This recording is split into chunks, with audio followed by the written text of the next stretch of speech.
All right, hello everyone, and peace of Christ to all of you. I hope my voice is coming good and clear. Please invite your friends and don't forget to download the video as soon as we finish. It take maybe 20 minutes or 30 minutes, depending on the link of the video for YouTube to make it processed, so you can download it.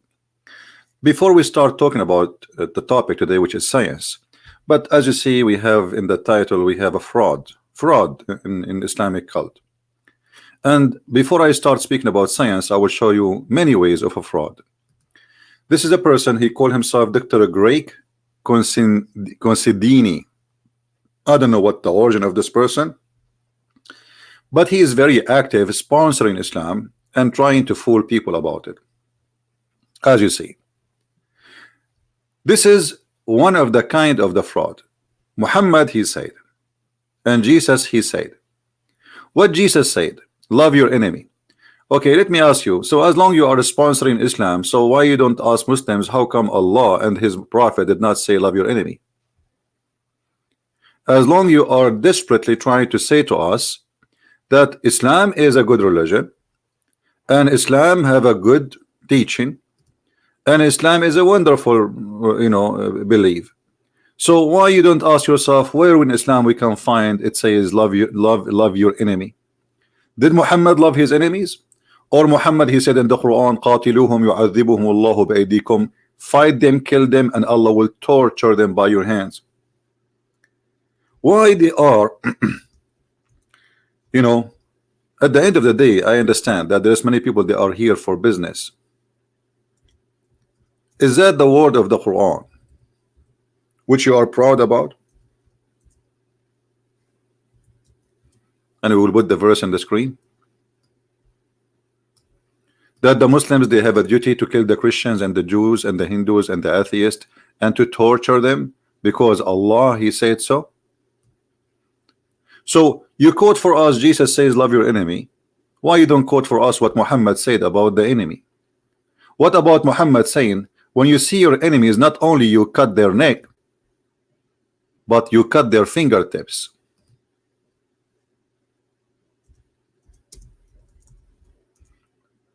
The torture prophet, not only he want to kill his enemies, cut their necks, but he enjoy torturing Christians and Jews and Hindus and Buddhas and cutting their fingertips. Why you don't show us? Those people, by the way, who they are involved heavily trying to promote Islam, you need always to ask yourself, can this person stand for a debate with me for 5 minutes, or he will start leaking like a car losing its oil? What Jesus did not do, condemn people. Jesus condemned liars, and you are a liar. He said to them, your father is the devil, so why you lie? What people did not do, argued over theology. You're a big fat liar. Jesus, he said to them, if you are of your father Abraham, you do the work of your father. This is about theology and belief. Word about hellfire, you are a liar. Jesus, he said to them, I am the way, and no salvation but by me. Everything this person he say is a fraud. Jesus helped the sick, but Muhammad, he killed the one who is sick. Actually, the Quran says Allah will increase the sickness of people. Is that right? And this is why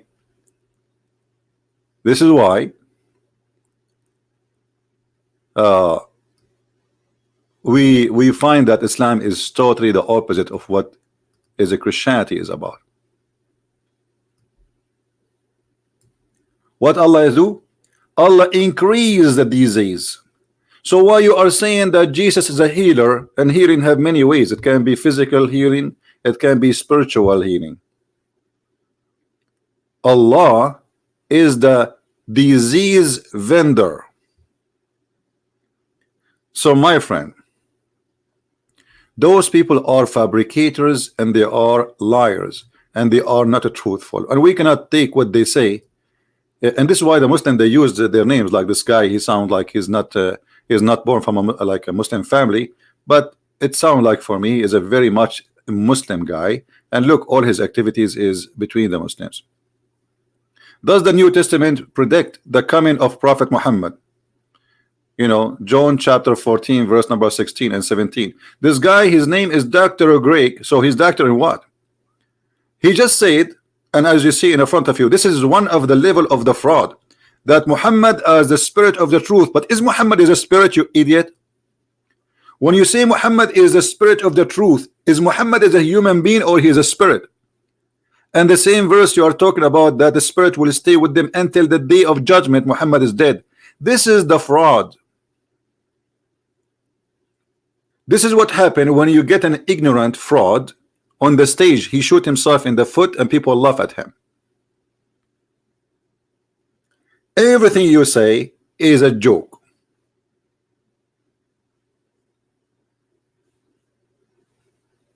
And look, he compared between the Bible and the Quran.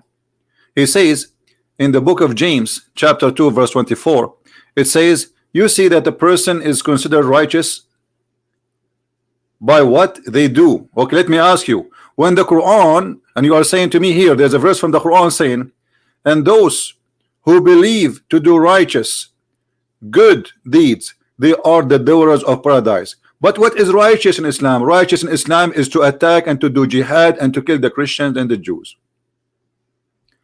Moral of a story, actions speak louder than words. Thank you very much. Here we go. This is the moral of Islam. Let me get you busted before even, you know, because as long we are talking about a fraud. Action speak loud. Action what? Speak loud. This is what he said. You see how the actions speak loud? Muhammad saying, I've been ordered to kill all mankind, not to save them, until they do this and this and this, and they say this and this and that. So why you are a fraud? Do you have even a shame? No, you don't. And Muhammad making it clear for us that he will kill anyone who don't believe in Islam, and this is the only way to save yourself from being slaughtered. And not only that, the only way so Muhammad will not take your property. Muhammad is an official thief. Do you see it? And not only you have to say shahada, and not only you have to pray, but you have to pay Muhammad money, and you have to eat as he eat and pray as he pray. And all of this is authentic. So do you see how we can get you busted with your false propaganda? In 2 minutes, I'm done with you. You're a false man.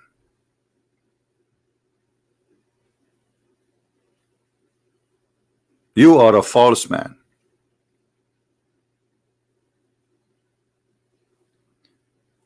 Look at this here. A Christian said to me last night, Islam does not have something similar to love the neighbor like Christianity. I pointed the Christians to the word of the Prophet Muhammad. Whoever goes in bed while his neighbor is hungry isn't a true believer. But this is, my friend, this is about the Muslims. Let us see what the Quran says and get you busted. The Quran even forbid Muslims to be friends to their own family.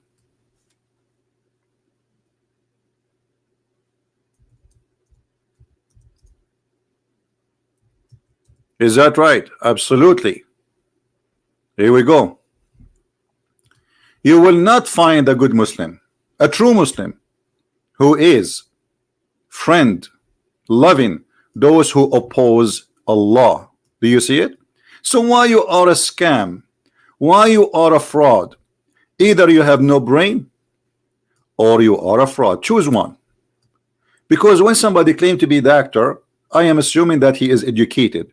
So what kind of education you have? This is the Quran saying you cannot be good to them. You will not find a single Muslim who believe in Allah. He will do a loving act to someone who oppose Allah, even if they are their fathers and their sons and their brothers from their blood, from their clan.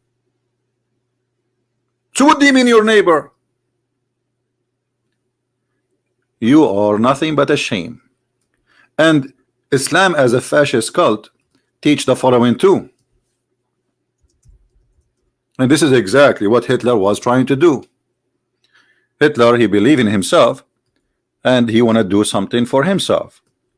He want to rule the earth. You are the true Muslims, the best of the people who ever raised ever for mankind. This is the Quran, chapter 3, verse number 10. What does that mean? The best of mankind is those who bring mankind and the chains around their necks till they embrace Islam. This is the duty of Islam, and this guy is being busted, and I advise you to put some Nivea in the places you get spanked. And yet you call yourself a doctor. Go change, you know, change the title in front of your name. Call yourself a tractor. Call yourself the fabricator, but don't call yourself a doctor. You know, this is not good. Now we go back to our topic. Forget about this is scam, this is fraud. He got busted. You can cut this video alone and you can name it by his name, Dr. Greg Consendine. Consendine, I don't know where this name is coming from. And you can cut this video, make it by itself so everybody will laugh at him, and post it for him in his Twitter and tell him, Christian Prince, he challenge you if you dare to show up and call him just for maybe 30 minutes, and everybody will laugh at you. Everybody will die laughing at your ignorance and your stupidity. Thank you, and we continue with the fraud of the Quran. In front of us we have a website we used hundreds of times, and many of you saw it many times. Miracles of the Quran. So today we have an open challenge, and my Skype is open for any Muhammadan he like to show us one truthful thing in this page.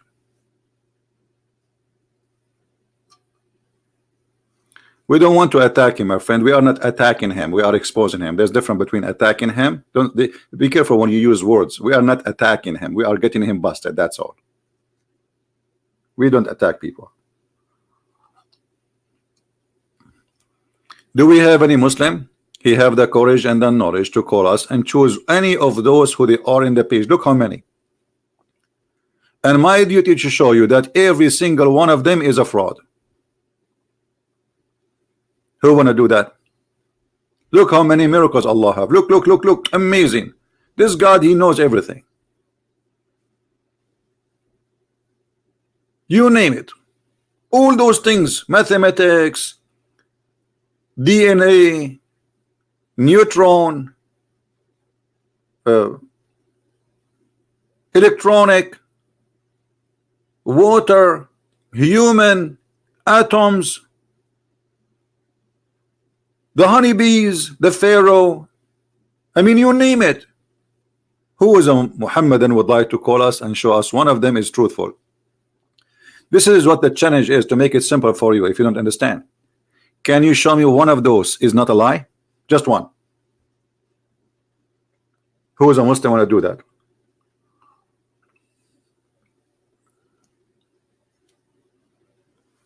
Anyone? What is that? Is that in you? Uppermost zone in the ocean where there is visible light. This is a good one. Who's a Muslim want to choose it for us? No, I'm not going to do that, because they might say, oh, he's choosing his own. No, I'm not going to do that. I want a Muslim to choose for me. Animal language. Okay.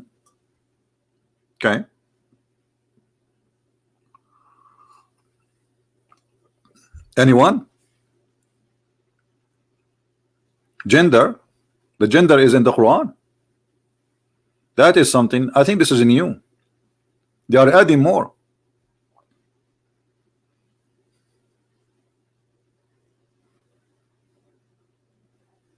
Anyone? Who is a Muslim would like to call us? Where are they, those with long beard? You know, this guy with his name Mimi Hijab, he is making a gang against the Arabian the apostate prophet. They are ganging against him because he's ex-Muslim, you know. So this is very embarrassing for Islam that a Muslim who was a Muslim from a Muslim family exposing the stupidity of the Quran. So they gang against him, and I was saying to myself, is it time for them to gang against me? I mean, why you are going after that one when this guy, he's making a video once a week? Or maybe because he's an ex-Muslim, making a lot of Muslims leave Islam too. Well, I'm making a lot of Muslims leave Islam. I mean, I don't think there is somebody was able to accomplish a number like the one I did. Where are they, those, the big sheikh? Where is Shabir Ali with his white beard? Where is Zakir Naik? Where is Mimi Hijab? Where is his nurse Ali Dawa? Where is all of them? Where are they? Why they don't call me?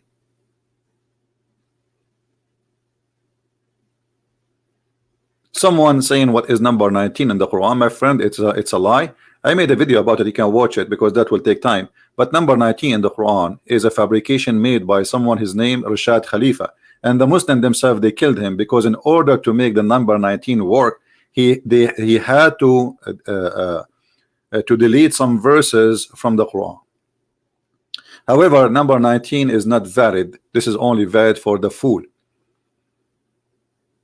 And just to, as long as you mention the number 19, actually, let us see it here so we can read a little bit. Do they have it here?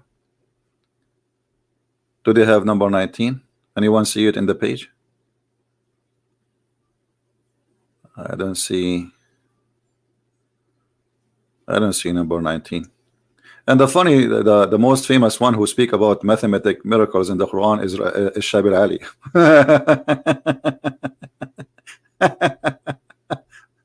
And I made many changes for him. Says, hey Shabir Ali, can you calculate the numbers for us? Here we go. It's here. Number 19. Oh, brother, it's here. What's wrong with you? The Basmala, which means Bismillahir Rahmanir Rahim, contain 19 letters. That is a big fat lie. Let me explain to you why. You see here, this can work with somebody who don't speak Arabic. But those who speak Arabic, they knew. Let me type something for you on the screen. But the problem, my keyboard, I would draw it drawing because my keyboard does not have those options.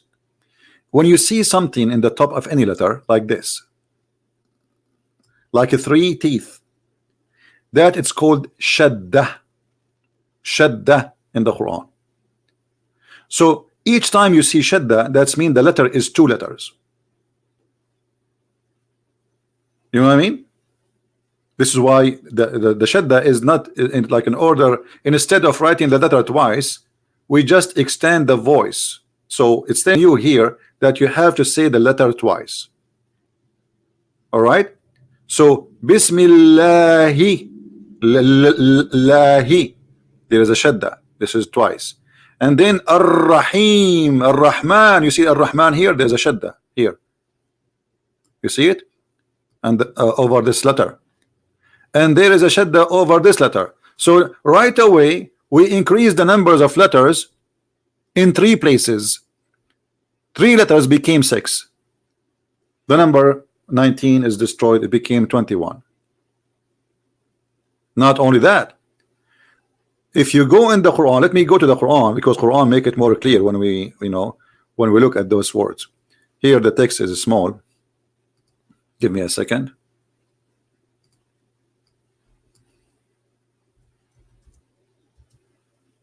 All right. Here it's more clear. Do you see this is small, little, tiny thing? You think I can make it bigger? Hold on. Yeah, I think this is better. Is it clear, guys, for you in the screen? Do you see all those things in the top of the letters and the letters? Do you see them? The small things? I hope you can see them now. So look what we have here. Let me make it thin.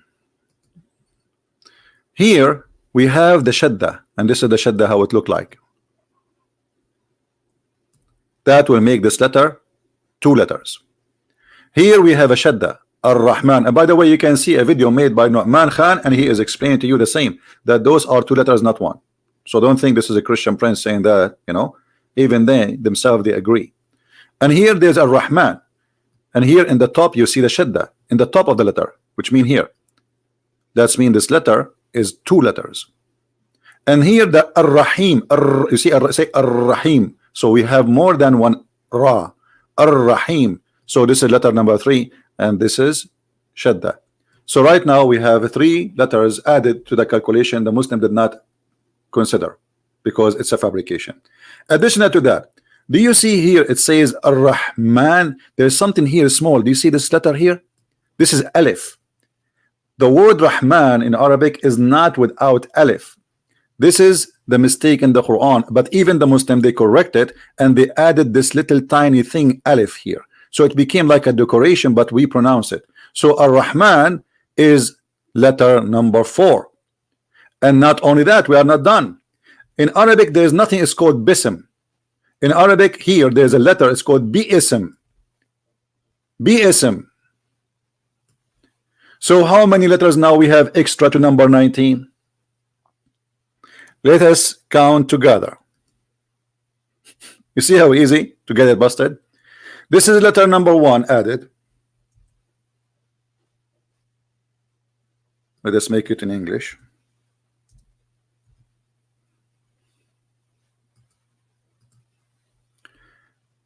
Let us make it in blue actually. Hold on. So we can notice them. This is letter number 2.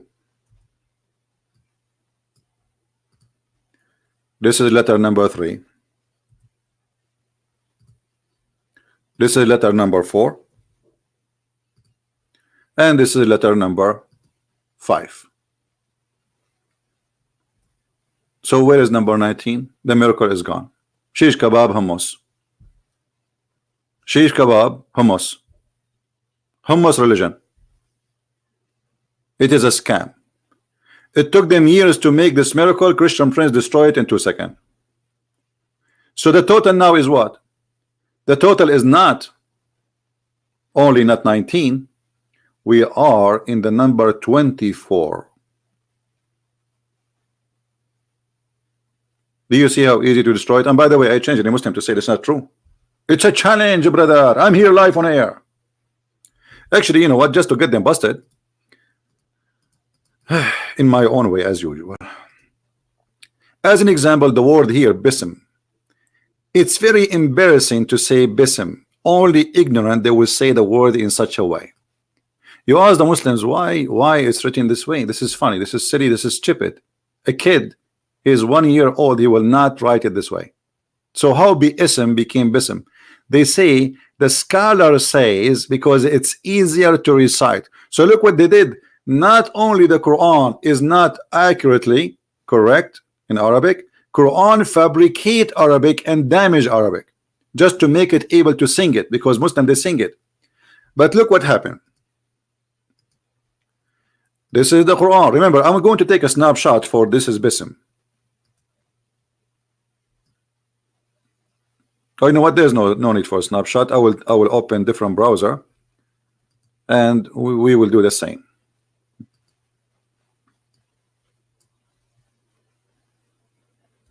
How the correct word is written in the Quran. It's in the Quran. Even the correct word in the Quran is written there. Let us show you. Read with me carefully. Do you see how Bi-Ism is? فَسَبِّحْ بِاسْمِ رَبِّكَ الْعَظِيمِ, chapter 56, verse number 74. Chapter 56, verse number 96. This is the correct way to write it. Do you see it? Do you see it? Chapter 96, verse number 52. Bi-Ism. Chapter 96, verse number 1. And remember, this is the first chapter Muhammad received. This is the first chapter Muhammad received when the angel he squeezed him 3 times, as you remember. Because in Arabia, if you squeeze somebody 3 times, he became different person. This is why the angel Jibreel, peace be upon him, he squeezed the prophet 3 times. Muhammad before squeezing wasn't a prophet. Muhammad after squeezing, he was activated to be a prophet. I don't know if you ever go fishing. They give you something can glow at night, so they do use it for fishing. So you squeeze it, it started glowing. So Muhammad started glowing from that day. So the miracle of number 19, it turned to be a fraud. What else? Anyone? This is a proven guilty of lies. And the same goes to all the other verses they claim they are 19. All of them.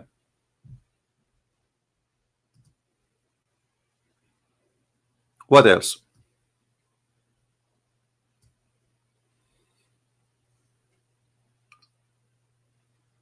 Any Muhammadan would like to give us a call?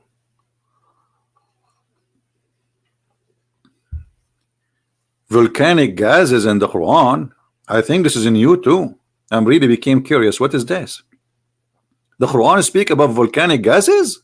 If.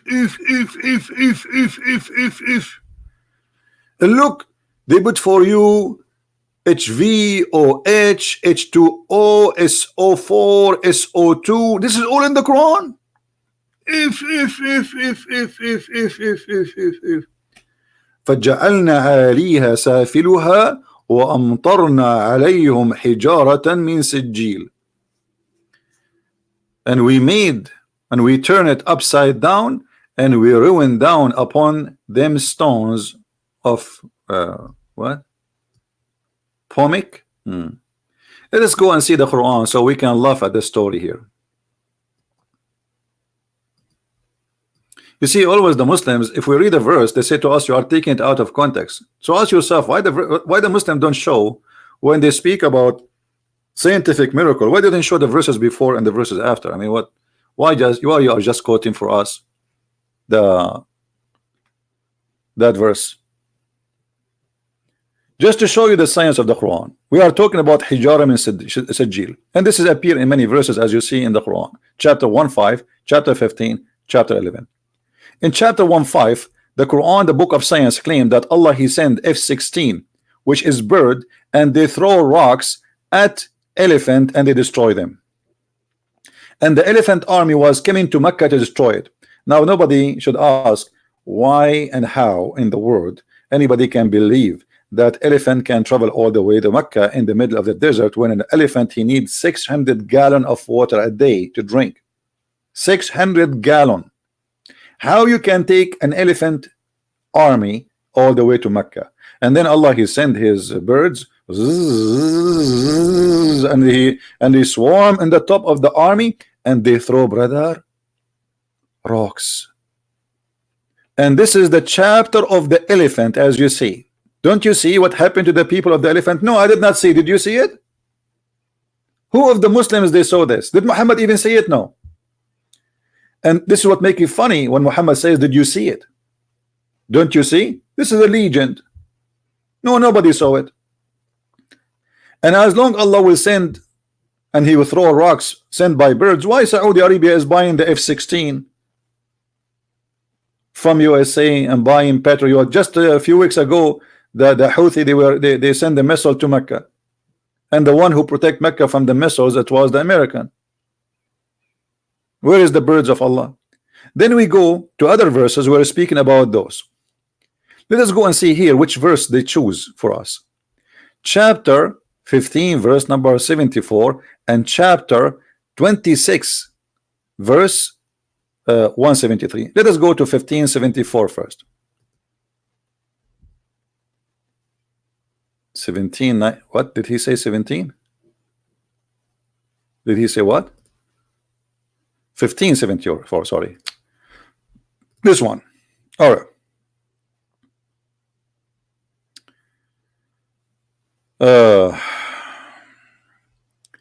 Why the Muslims don't read for us the story? This is about Sodom and Gomorrah. What this have to do with even Islam? This is a story Muhammad, he stole it from the Bible. This is number one. Number two, here where it says what happened. And we utterly confounded them, and we ruined upon them stones of heated clay. You will notice that here it says heated clay. The fact it does not say that. If we go to the previous verse, what we showed you, you will see the translation is going to see there's something different. Let us go to this one.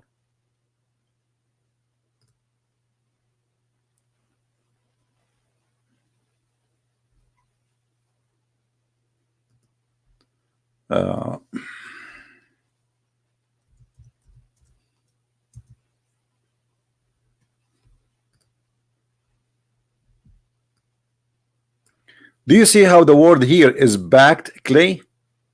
Do you see it? But this is the same word, sijil. So how sijil in the other verse? This is the same translator. This is the same translator. How here in this verse, sijil translated as a backed clay, which means already cooked in the past. And the other verse says heated clay. You see how they lie? So this is a clay, which is you make like a bricks from it. This is something is very well known. When they make a brick, they make mud from certain kind of mud, and then they cook it. They expose it to very hot fire to dry it, to make it more solid. This is what he's talking about. So the Quran actually not only saying something stupid, the Quran taking a story from the Bible claiming that Allah he backed a clay and he throw it at them. So what they are saying here of a stone of heated clay, it's a lie. And take into consideration this is the same translator and this is the same word sijil. And here what he say, فَجَعَلْنَا عَلِيهَا سَافِلُهَا. This is not about that there is a clay will come from the ground.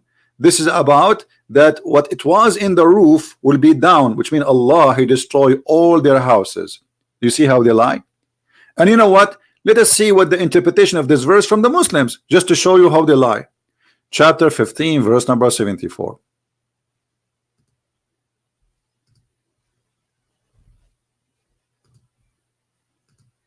Remember, this is their Islamic interpretation, not mine.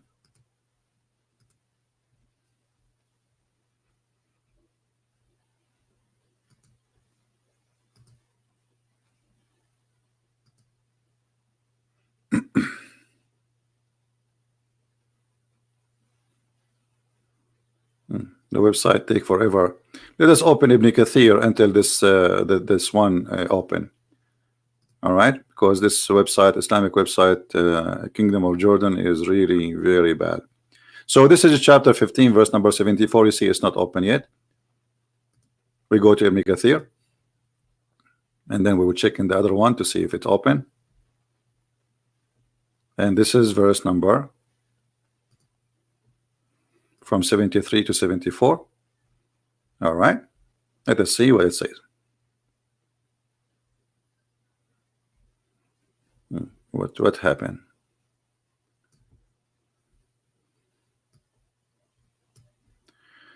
This is a precise sound came to them from the sun when the sun rose. So Allah he screamed, and here you notice that Allah he have a mistake. He's saying that he killed them by the screaming, but yet he's saying in the video they are saying that Allah, if you go to the video, look at this. Here they are saying beside Bolivarizide rock and pumic volcanic eject. But this is not how Allah he killed them. Allah he destroy everything by his voice. This is what it says. See, so you see how they cut the thing. So Allah he screamed, and all the buildings because of his voice destroyed and fell on them. And let us see, and we go again to the chapter 15, verse number 74 to see the interpretation specifically of this verse. Let us go and read again the interpretation. This is a piercing sound that came to them when the sun rose, which was accompanied by the city being flipped upside down. The city flipped upside down, and the stone of backed clay, sijil, raining down upon them. This is what happened supposedly. So Allah, he killed them before even he flipped the city. And the clay they are talking about is not coming from the ground. This is a raining clay coming from the sky. Allah, he sent it. This is not from the ground where the city is. Do you see it? And the proof of that, this is a backed stones which they use to prepare for the enemy or to prepare to build their houses. So already pre-made. Let us go to other interpretation. Until now this website is not opening as usual. Finally it opened. And that made their cities topmost part of the nearmost by Jibril, rising them the city to the heaven and dropping them face down. Jibril, he did that. So look what it is.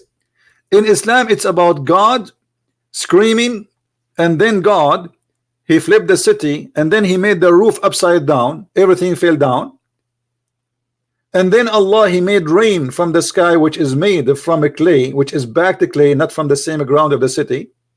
And this is all happened by Jibril. Suddenly this is a volcano. But what happened in Sodom and Gomorrah is not a volcano, and have nothing to do with what they are saying. And here it says, and dropping them face down into the earth, and we rained on them stone of backed clay, clay backed in fire. Do you see it? In the Islamic website they make it as it is about a volcano. What volcano? First of all, volcano will take, you know, long period to become a volcano. It's not going to happen to be a volcano in a second. Secondly, where in the Quran it says this was a volcano? The Quran does not say that a mountain exploded. The Quran says that the earth where this city is destroyed. There's no volcano. And the Quran says that Allah, he sent down stones from the sky.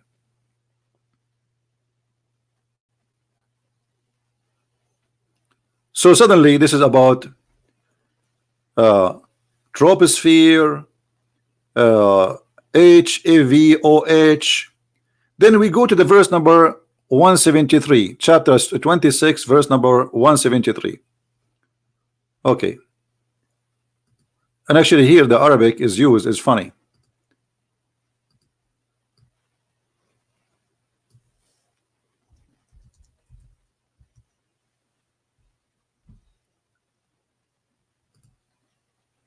(26) 173. All right.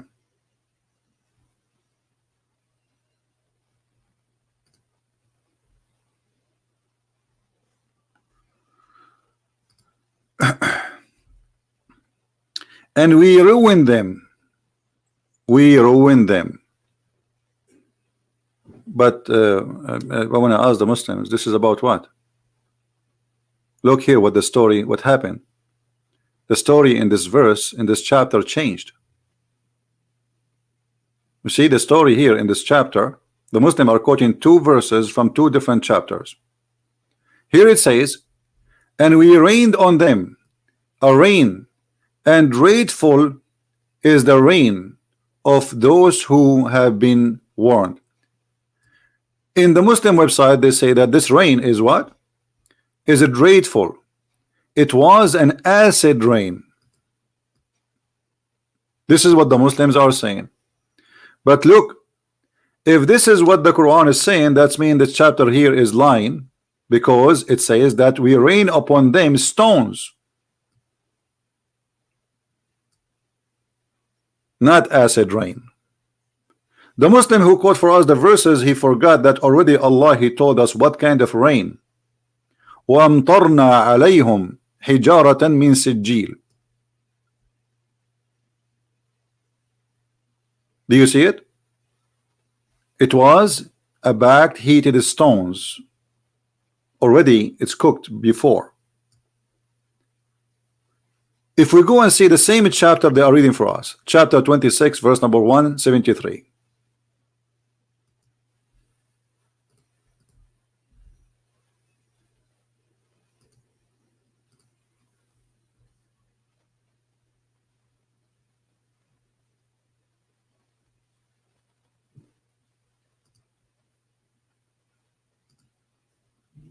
All right, let us hope the website will work. Come on, buddy. Okay, let's go to Ibn Kathir and tell this one work. What we can do.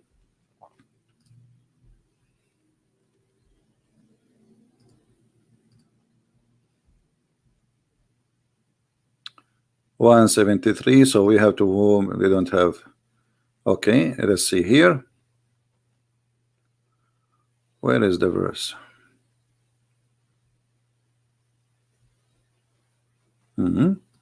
Like Ibn Kathir, he missed it or what? Where is the verse here?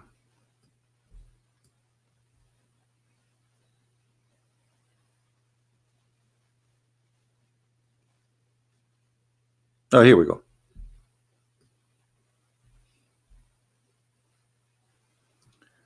In the Muslim translation, they said something we cannot find really, as we see here. It says, Allah, He rain on them a rain. He rain on them a rain, and that rain supposed to destroy them. In the Muslim website, they say this is an acid. They add the word acid. They are the word chemical, and they made for us certain drawing to make us and convince us that this is what happened and this was a volcano. And by the way, as long as we are talking about a volcano, as long as we are talking about volcanoes, if Allah knew what the volcano is, how Allah He say in the Quran that Allah He placed mountains firm in the top of the earth? Is that what the volcano is about? There is no way Allah He speak of that science as they claim, yet He think that mountains is something was placed in the top of the earth.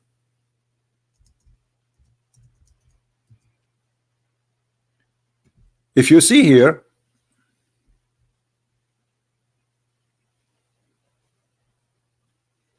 all those verses mention the mountains, but the most important is where Allah He said how He made the mountains. The mountains in the Quran, if you go actually to, let us see, go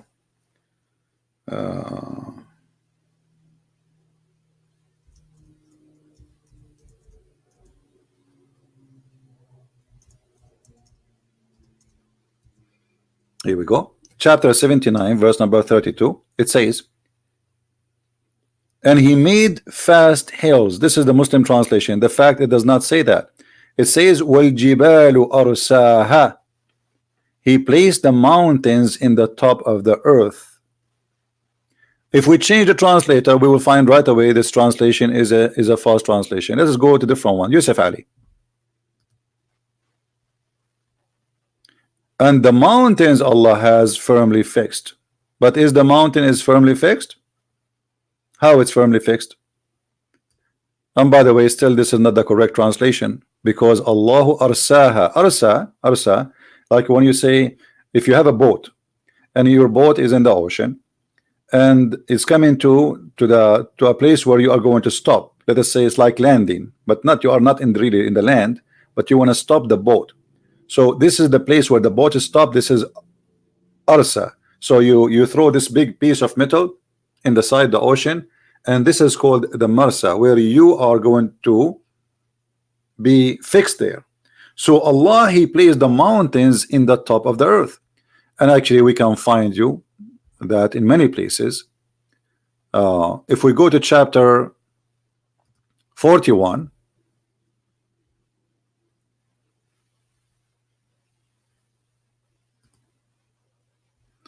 you will see here Allah saying, not me, remember, and He set on the earth mountains standing firm. Who set on the earth? Allah set on the earth mountains. So according to Islam, the mountains which is include the volcano, because volcano is one kind of the mountains. Allah, he put it in the top of the earth. Now who is the fool he agree with this?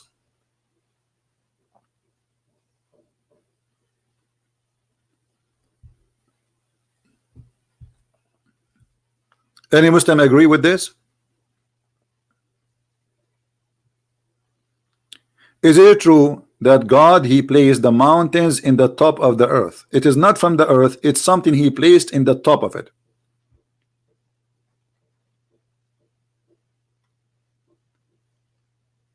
So if we connect what the Muslims saying to us, that this is about a volcano, but volcanoes are not something placed in the top of that city or beside that city. Volcanoes, they generated through a long period of time because of the magma pushing up the rocks and the ground, and that will create what it's called volcano. So what happened in the city of Sodom and Gomorrah have nothing to do with the volcano. This is a miracle of God.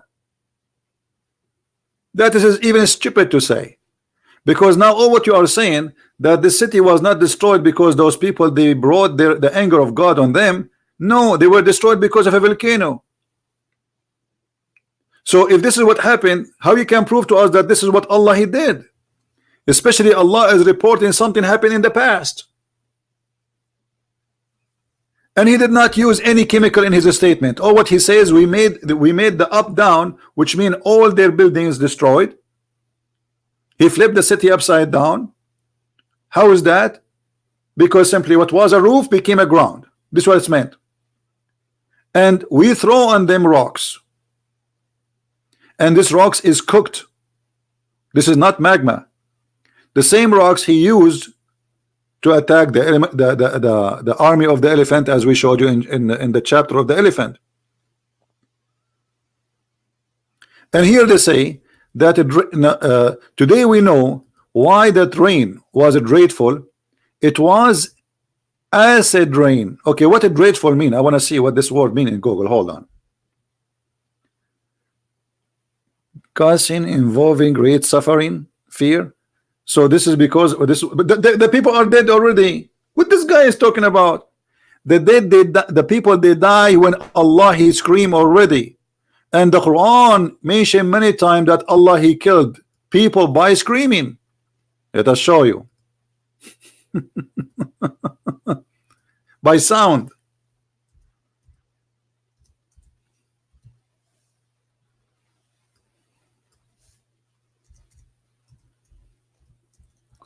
Let us see this. Let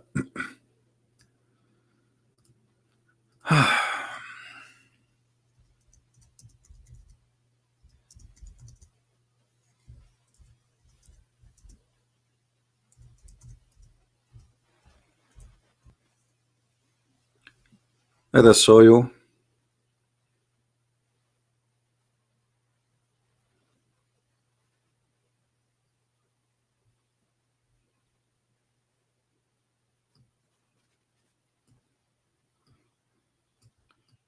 This website.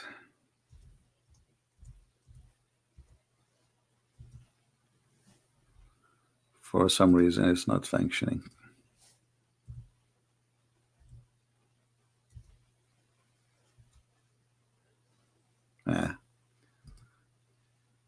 Give me a second.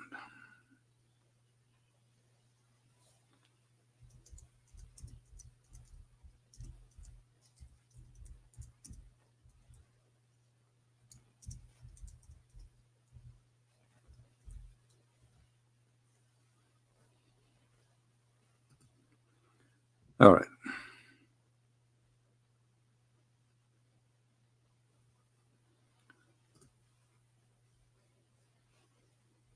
I will try to get you some reference so we can laugh together at what they say.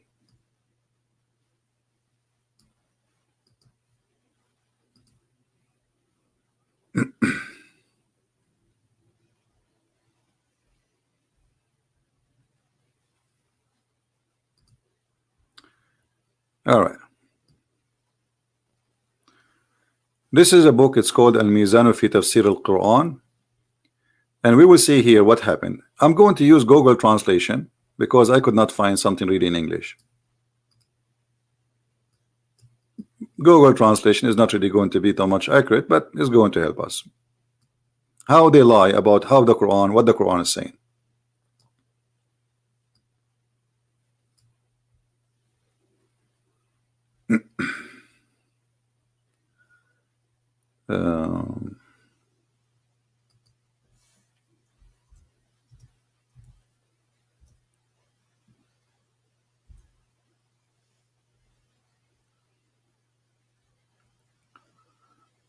Which part?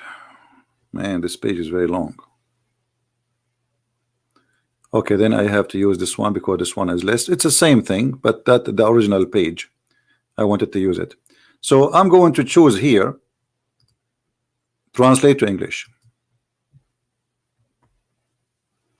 The Prophet of Allah called Lut and his people to worship Allah alone and with no partner, and they did not believe, etc. And then God ordered his angels to inflict torment them with what they were doing. So because of what they are doing, Allah, he ordered the angel Jibreel, and later we will see it's Jibreel, to punish them. How he punished them? Let us zoom in a little bit so we guys can read better. At the sunrise was an agony of God. There was a screaming of God. And Jibreel, peace be upon him, uprooted their village and lifted them to the sky. And then he turned them upside down. That's what it says. And then made them high, and then God rained upon them stones, which is a back to stones. Do you see it? So look what Islam is teaching for the last 14 centuries. Suddenly it became about acid. Suddenly it became about volcano. Suddenly it became about carbon. Suddenly it became about those people, they were burned, when the story is totally different here.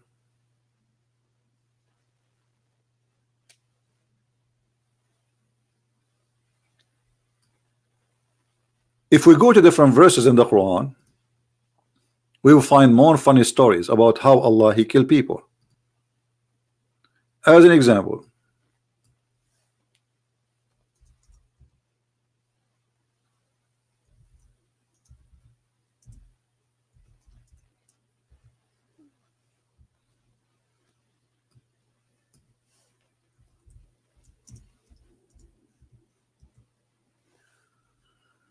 oh boy, chapter 7 verse number 65. There's a people, they are the people of Hud. Who is Hud? Don't ask me. Even the Muslims, they have no idea. And then those people, they have a prophet. Their prophet Hud, he came to them and he warned them about worshiping Allah. But those people, they don't want to believe. So Allah, he decided to destroy them. Even they asked this man, he's a prophet, to they made a challenge. Can you make this rock became a camel, and this camel is delivering another camel? So this prophet Saleh here in this story, and this is how you see the Quran is mixed up. He made the camel or the rock by Allah, supposedly that Allah he made it as a camel, and then those people, they killed the camel.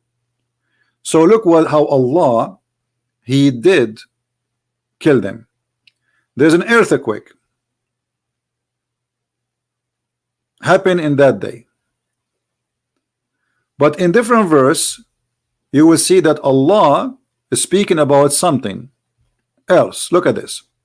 And we rained them on them a shower of a prime stone. Hold on. How here you say that there is an earthquake destroy them, and here you are saying to them we rain on them stones and we kill them? They are already killed. But here he is talking about what? He's talking about different people, supposedly talking about Lut. And look how the story of Lut changed. You see, the people who make this video, the article, they forgot to mention for us chapter number 17, because here this is about Lut. If we take this prime stone and we search in Google what prime stone mean, remember this is the Muslim translation. This is the Muslim translation. It says here silver, silver. If we change the Muslim translation, because this is not in the Quran, this is between two brackets, as you see, just to show you how they fabricate. We shower them and doesn't even say anything about stones. Read carefully in Arabic. وَأَمْطَرْنَا عَلَيْهِمْ مَطَرًا. If we change the translator, we will find that there's no stones mentioned in the verse. Change the translator. This is Yusuf Ali. Choose anyone. Ahmad Ali. I don't know who's this guy. Again, between two brackets of stones. So in Yusuf Ali, who is a new moderate, all of those are moderate, trying to make the Quran a scientific book. They are adding things to the Quran when the Quran never says so. So suddenly it became an acid stone. Suddenly it became a sulfur. Suddenly it became all kind of material when the fact the Quran never says so. It's just a rain. And the other verse in the Quran confirm what kind of rain. If you forgot, isn't it the Quran says that Allah will send the heat to the clay? So do you see how they lie? This is chapter 15, verse number 74. This is the same chapter they choose for us. So do you see how they change the meaning of the Quran to make it fit with their agenda? The Quran is so clear, says this is hijaratu min sijil. Hijaratu min sijil appear in many places in the Quran. As an example, the chapter of the elephant.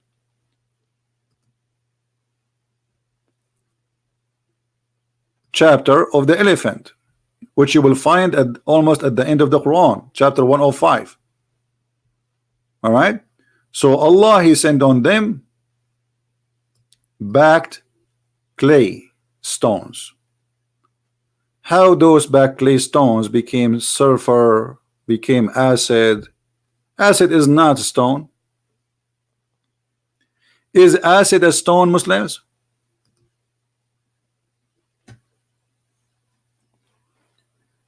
Do we have any Muslim here want to say something? Is acid a stone?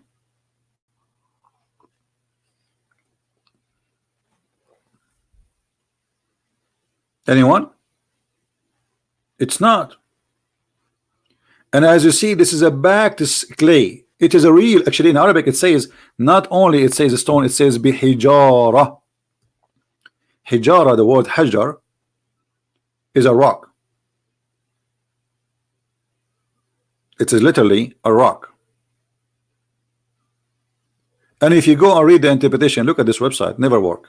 The connection has limited out. The king of Jordan, his kingdom is bankrupt to the point even the king himself, his website is not working. All right. Look, this is the Islamic interpretation for the verse with it says, they said it is an acid stone. Look at this. And we have rained on them a rain. We rained on them stones. Do you see it? But they said it's an acid. But the Quran says it's a stone. This is a chapter 26, verse number 173, which they said here. You see it, acid. They added the word grateful in the translation, and they make it as it was acid rain. But nowhere in the Quran it says anything about such a thing. It is just about a stone. And this is again the official website of the Kingdom of Jordan, and this is Tafsir al-Jalalain. Let us change al-Jalalain. Maybe al-Jalalain is an idiot, he do not know what he's talking about. Let us take Ibn Abbas, the cousin of Muhammad.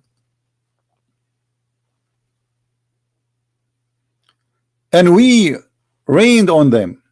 You see, when you hear the word rain, you think always of a liquid, right? It's going to be water or something like that. But this is because the Quran is very weak in language.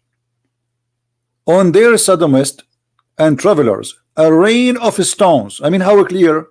And here between two brackets, this is a translator adding, and grateful of the rain of those who have been warned. Do you see it? This is the English version, but the Arabic is so clear. It says, this is what the translator he said, anything between the bracket is just additional. We rained on them stones. So if you are saying to me this is a scientific miracle, that's mean you have to agree that acid is a backed clay. This is what you are saying to me. If you Muslim agree with this statement in the page, that's mean you are saying, because it's the same verse. Look, and this is I mean, look at them. Doesn't say here, and we rained down on them stones. This is their translation.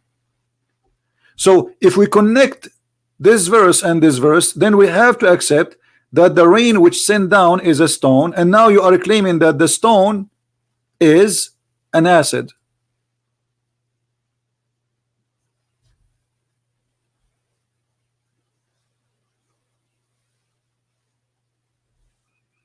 Do we have any Muslim?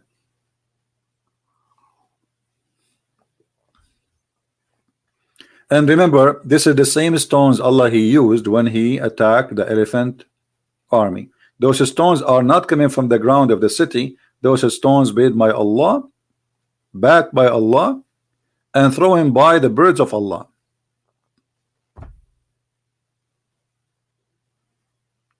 So you notice always when the Muslim they speak about scientific miracles, they assume that you do not know anything about the Quran, and we can play with the words and we can add things. Grateful is the rain.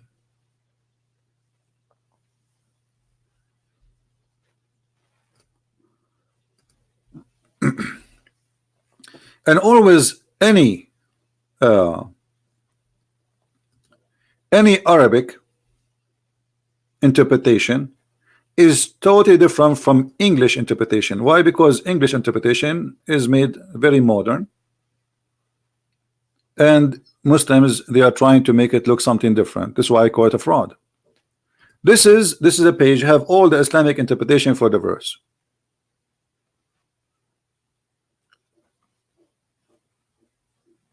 All right, this is Ibn Kathir.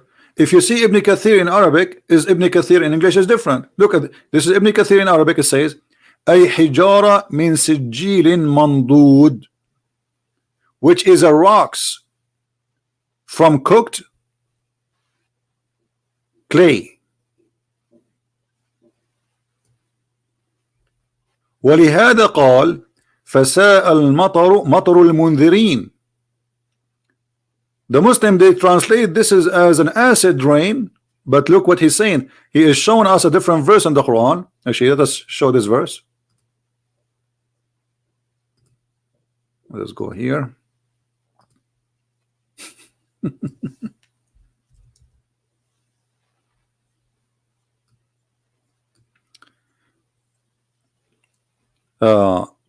Chapter 27, verse number 58. The same translator. Look, he add between the two bracket a prime stone. It's not exist. And we read down on them shower, and evil was the shower on those who was admonished. Doesn't say anything about acid, doesn't say anything about anything, and the fact the other verse confirmed that this rain was nothing but a stone. And this is Ibn Kathir in Arabic. Actually, I can exchange right now. I can click and translate to Google.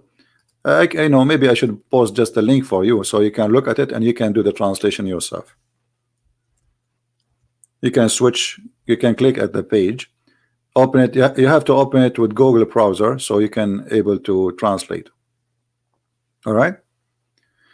تفسير الطبري وهو إمطار الله عليهم من السماء حجارة من سجيل. Let me do the translation here. Yes, you know, because that will be helpful. Well, I don't know why it took me out.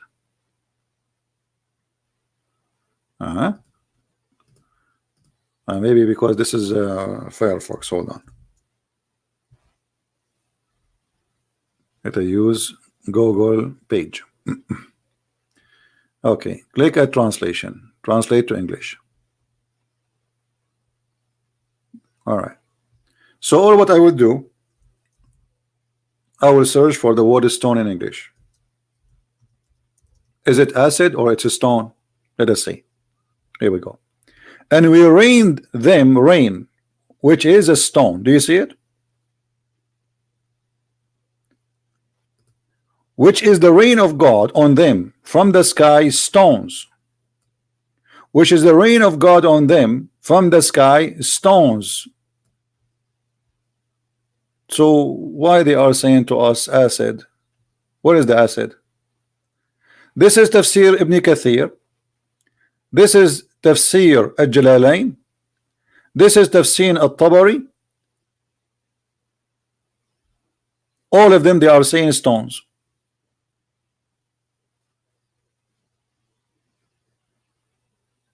Do you see it? Where we can find the word acid here? Where we can find even the word liquid?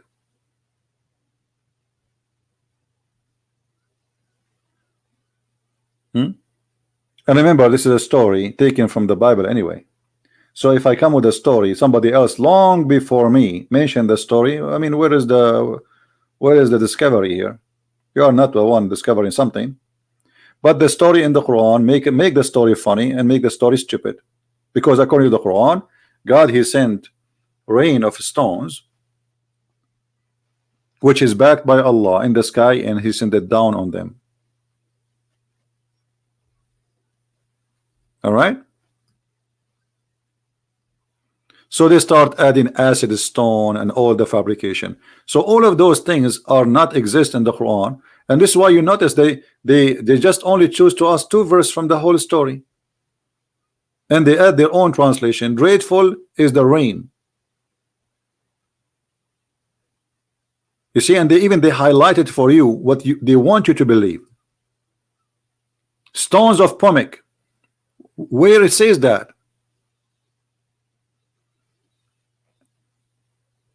What Pomek mean? If we go right now to Google, what Pomek mean?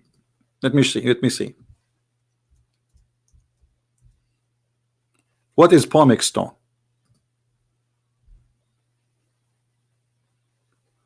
This is what is Pomek stone.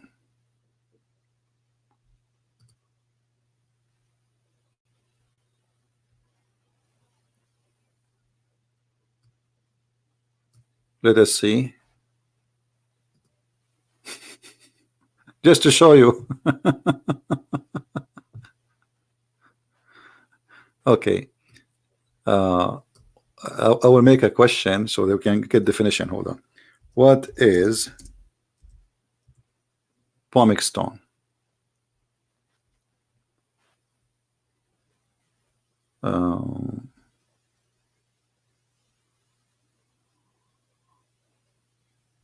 Okay. So according to here, as I see, that Pomek stone is the powder of dust form, is a volcanic rock that consists of highly whatever, like after that, and then Pomek stone are often used for beauty salon, etc. blah blah blah blah. So here they are trying to, they put the word Pomek stone, which is not exist in the Quran. The Quran says hijaratun min sijil. It is a backed stone, not volcanic stone. So they change the word and they make it Pomek to make it this is a volcano, and Allah was talking about a volcano. And actually the whole article is based on a claim of a volcano, which is absolutely a lie, because this is not a volcano. What happened? This was a miracle of God. There was nothing there. It's not a volcano.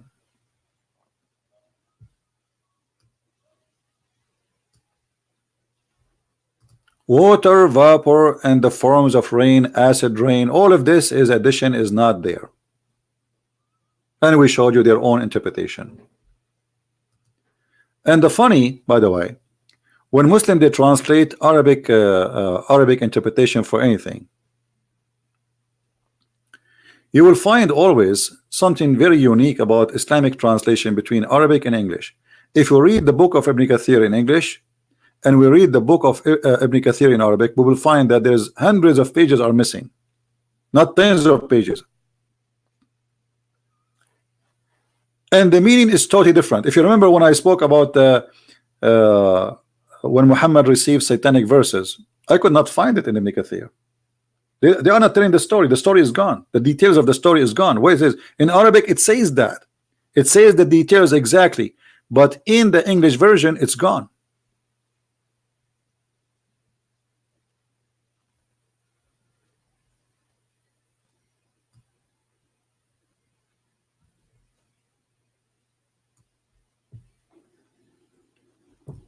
The Muslim through centuries, they never spoke about rain, which is from pumic stone, acid, etc. This is all a new propaganda to try to make it fit what the Quran says. This is what the Quran is saying.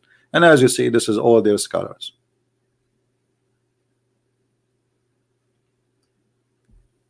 Do we have any Muslim want to say anything?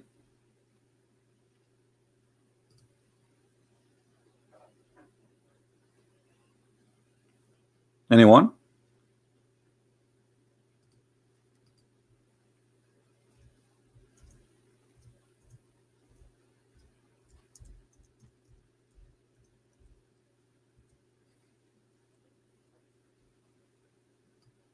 Any Muslim?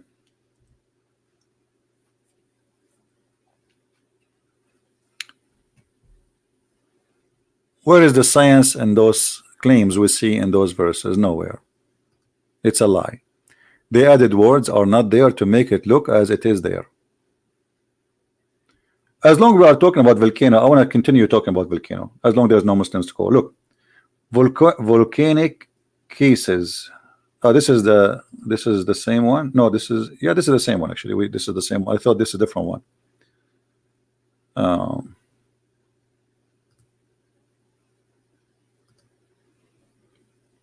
No, this is not the same website.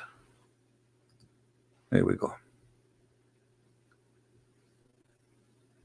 Which Muslim wanna call me and choose one?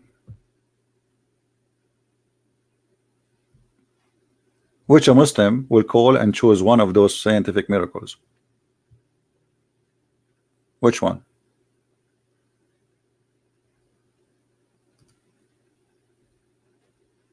Anyone?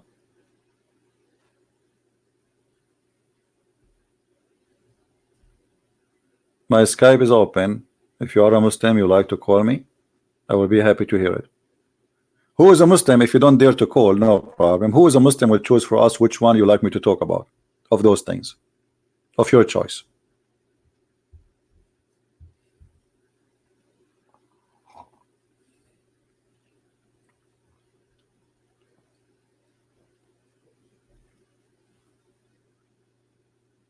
Anyone?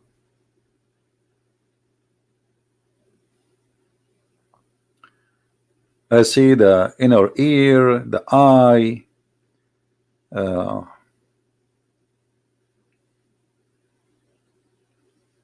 Anyone?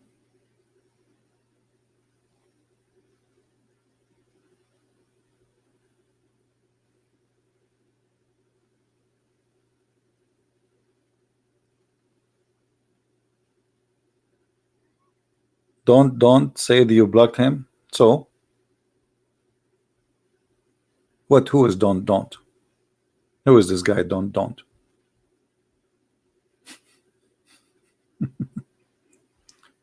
There's many Muslim kids, they send insult, I block them. Anyone? And you know, it's really amazing that Allah, He knew all those things the Muslim claim about acid, but Allah, He think that the mountains is something placed in the top of the earth after the earth was created, and He placed it in the top. By the way, why Allah He placed the mountains in the top of the earth? Anyone knows? As long as we are talking about volcanoes, as the Muslims claim. And by the way, the Muslims, they make even an articles about this, claiming that this is scientific miracle. Look what the reason Allah He placed mountains in the top of the earth. And we have placed in the earth firm mountains, not hills. This is a false translation. Lest it's a quick with them. Okay, hold on. How you are saying in the previous one about the volcano? Where is Mr. Volcano story? Here we go.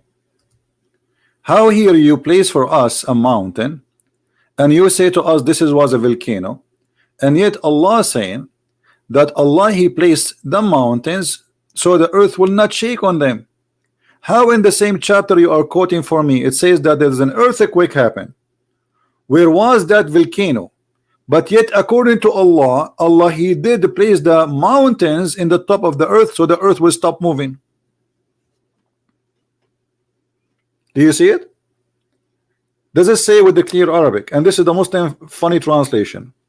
Does it say that Allah He placed the mountains in the top of the earth so it's not going to shake on them? And here, by the way, He says, lest it quick with them. But it doesn't say that. It says, so it's not going to be tamid bihum. What does that mean? Tamid not only is going to shake, like when you see like a surface that is say, I don't know if you know, like those like some people, they have a board, you know, and then they put a piece of wood in the top of it, so one guy stand here and the other guy stand here, you know what I mean?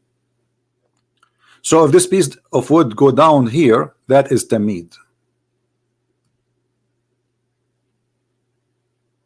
So what the Quran is saying, that Allah He placed mountains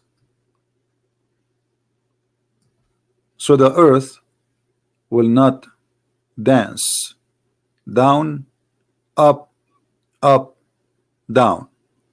Now, is that really true? Actually, the place where we have mountains mostly, which happen from the tectonic plates, is where the earth always shaking. As an example, Japan, if we search right now, how many earthquake is in Japan? But Japan, all of it is mountains areas.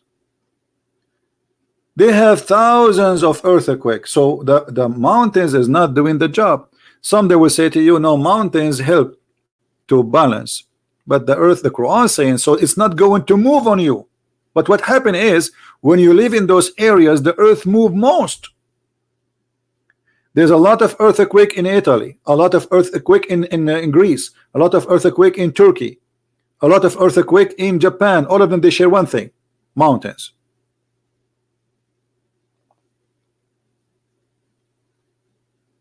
All of them, they share one thing: they have mountains. So wherever the mountains goes, usually there's earthquake.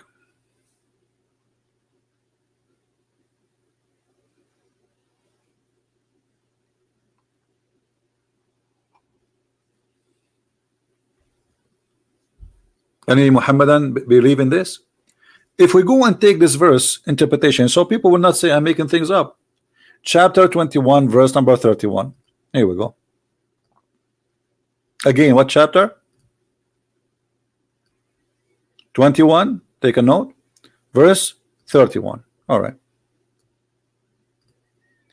This is a 21. And this is 31.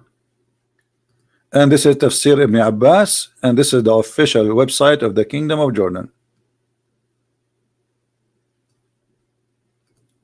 And we have placed in earth. We placed in the earth. Guys, does it say we placed? Does it say we placed? Isn't it this is the first clear mistake in the Quran? Because if you place the mountains on the earth, that means the mountains are not part of the earth. If I say I placed my cup of tea in the table, that means the cup of the tea is not part of the table. Do we agree? Do we agree? The second you say I placed this on this, it's mean this have nothing to do with that. They are two objects. Who is a Muslim don't agree with my statement?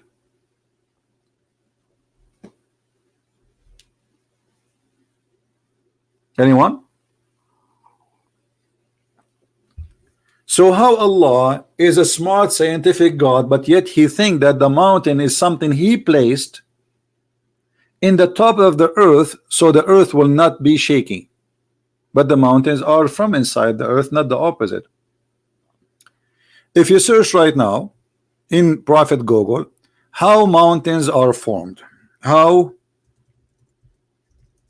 mountains are formed, this is have nothing to do with the Christians, nothing to do with the Hindus, the Jews, the Buddhas, all this madness. You know, you might Muslims say to you that this is a website made by the Christian, this is a website, here we go, I just searched, and this is all is a graphic made by people I do not know, I never met.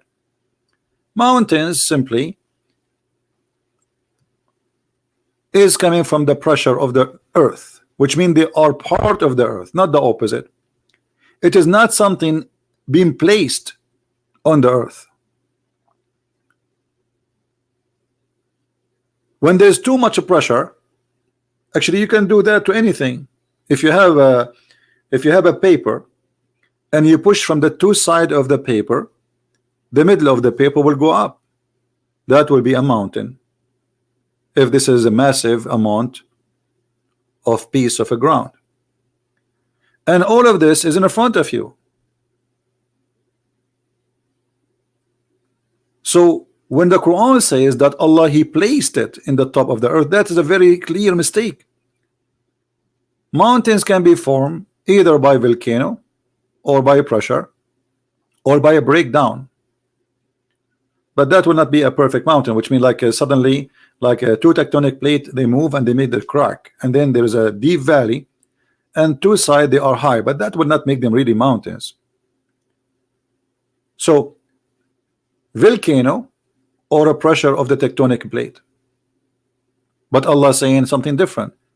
Your God saying that Allah actually this image here will explain it to us better. This is exactly what I said to you. There's a pressure from the right,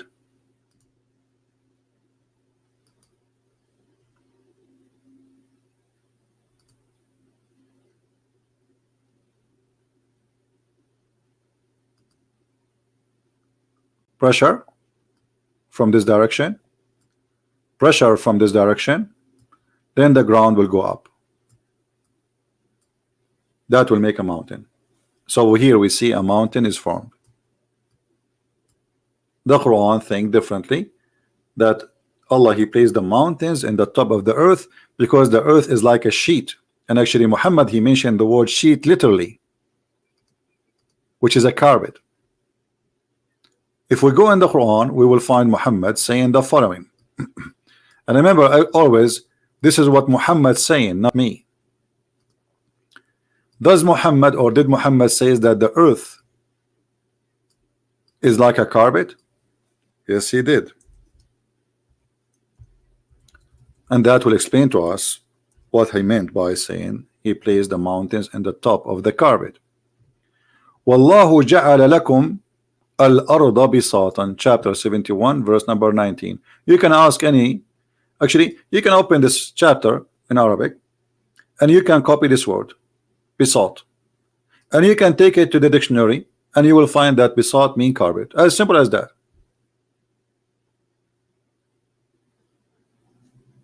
It's a flat piece. In the old days, you know, depend in the location, they used to make it some from the dry grass, like depend who you are, like, you know, farmers who they cannot afford to buy fabric, so they used to make it from the leftover grass from their goods. If I search right now in Google bisat, I will search for bisat and see what images Google will give us. Hold on. This is Bisat, and this is images.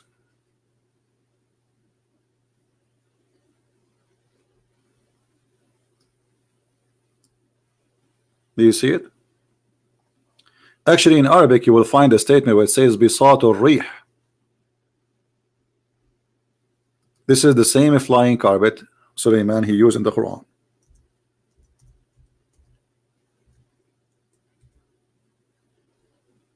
See, I search for Bisat or Rih. This is the word Bisat. This is the word Rih. Rih mean wind. Bisat mean carpet. And what I get? I get this.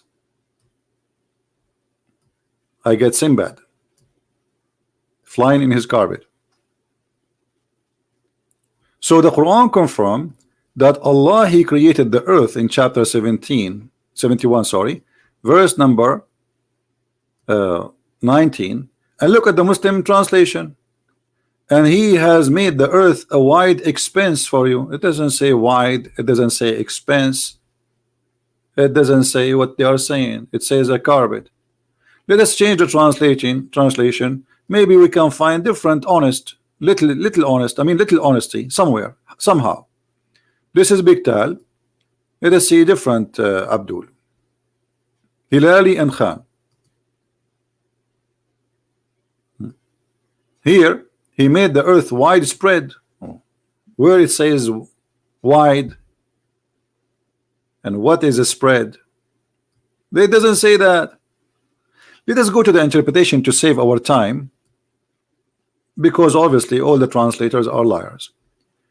This is a chapter 71 verse number 19, and this is the official government of Jordan again. Verse number 19. Display. Look, Allah he made the earth wide expanses for you. This is the first translation. Change the translator or change the text. Earth, and God has made the earth a flat, open expanse for you. Do you see how the difference is? It's a flat. So the earth is a flat carpet, and then Allah he placed mountains in the top of those of this earth, so the earth will not be moving. As simple as that. This is what the verse is saying. This is the purpose of the mountains. Any Muslim will say I am not being honest. He would like to call me.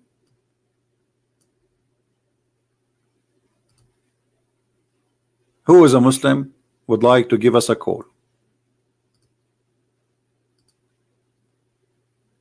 Anyone?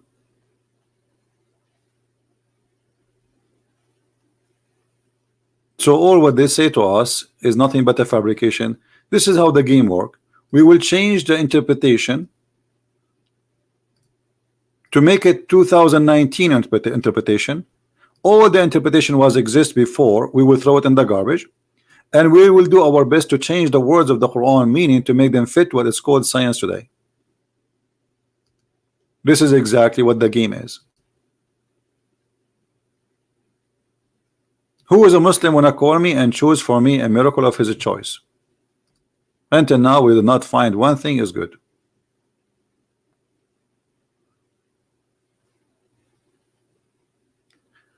Somebody saying, Mr. Justice saying, when Allah he made the earth like carpet, he made it comfortable for us. Okay, my friend, the word in Arabic is very clear.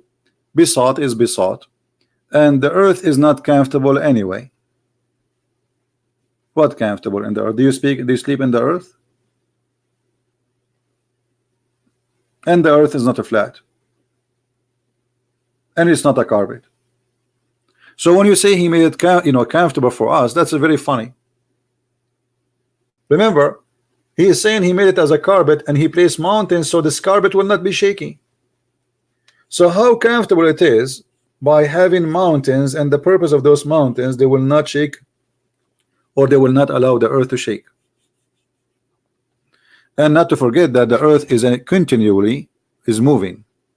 Actually, the second the earth stop moving, I mean the magma making the tectonic plate move, the second this movement stop, that's mean the earth is dead. That's mean the earth is out of energy. And this is why you Muslims, you pray to Mecca, in the direction of Mecca. How somebody can pray to Mecca from USA? So why you say I want to pray toward Mecca? And there is tons of verses saying that the earth is flat.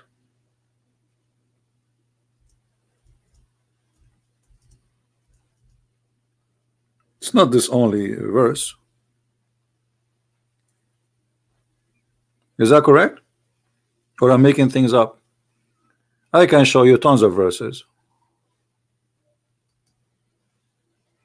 Isn't it the Quran says وَالْأَرْضُ بَعْدَ ذَلِكَ دَحَاهَا?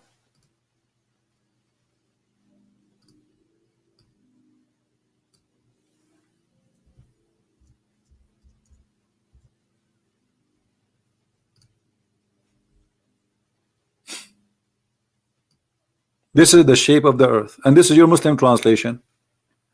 وَالْأَرْضُ بَعْدَ ذَلِكَ دَحَاهَا. It says he spread the earth. Okay, if the earth is not flat, how he spread something not flat? If the earth is in the shape of a globe.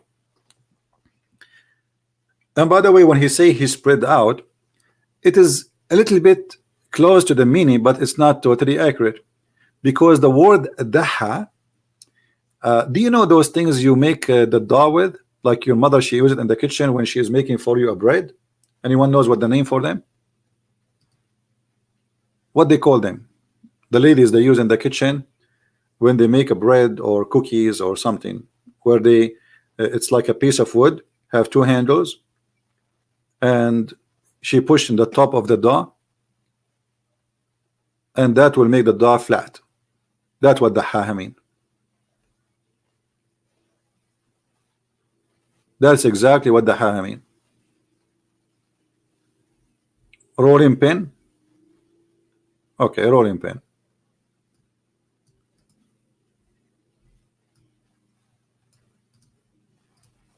How the rolling pin look like, for those who do not know, let us check it out. This is how the rolling pin look like.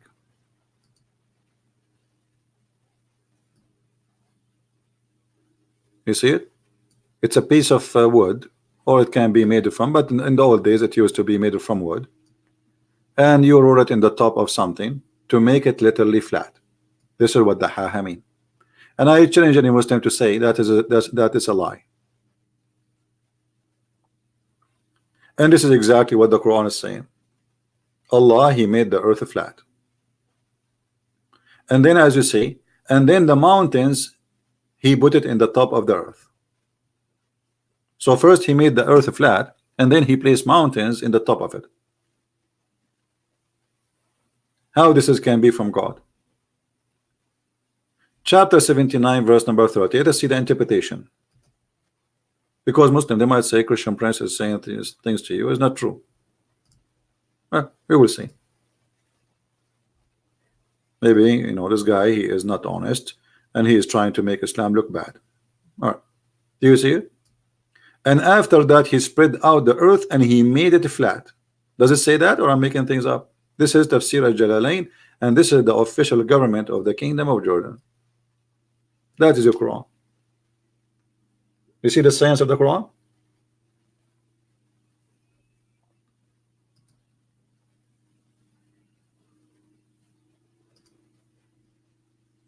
Do we have any Muslim here he don't agree with Allah?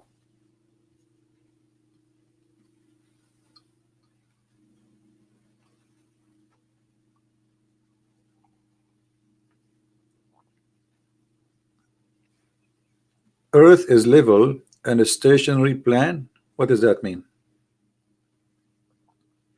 Who is a Muslim would like to give us a call? and explain to us how Allah he think that the earth is flat. How Allah he come to such a wisdom?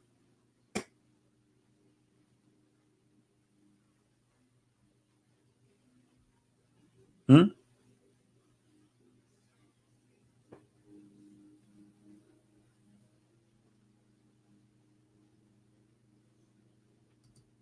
Actually, even the Quran, in different verse, he says this. I just remember.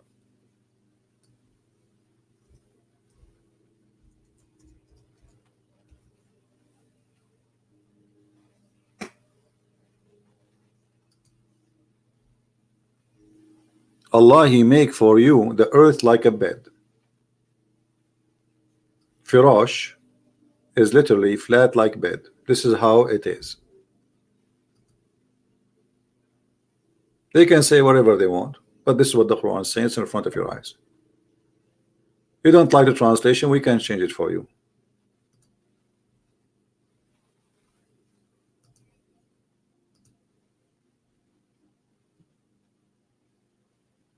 Allah he made it, he spread it out. If the earth is not flat, then how he spread the earth out and he make it like a bed for you? You see, I can take those things in a metaphorical way, but obviously the Quran is not speaking about something metaphorical. He's talking about how he created things, what he did to Noah, as you see here, how he built the sky, and he is surely he can do more. And here the Muslim, they lie about this one, by the way. Says in chapter 51 verse number 47, it says وَإِنَّا لَمُوَسِّعُونَ. They say muwassi'un mean Allah will extend the space, but doesn't say that, my friend. Muwassi'un is mean, go and read the interpretation, you will see it mean we can do more, we are capable of doing more. So this is not metaphorical.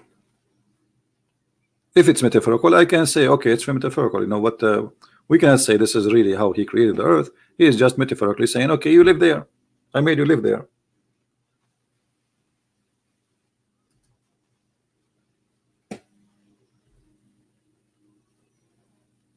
No man, funny man, so you are proving Allah wrong because Jalalain make some claim. Guys, he said a Jalalain making some claim. No, it's not me, it's not a Jalalain, it's your God. A Jalalain is telling you what the verse mean. It's not a Jalalain saying that. Okay, let me ask you, do your prophet knows or he is an ignorant too? Do your prophet knows? Do Muhammad knows what Allah he meant? Who is a Muslim will say Muhammad do not know? You were not there. Do you?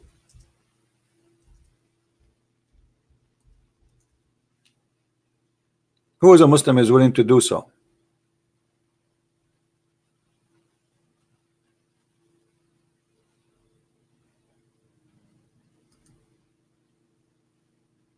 Anyone?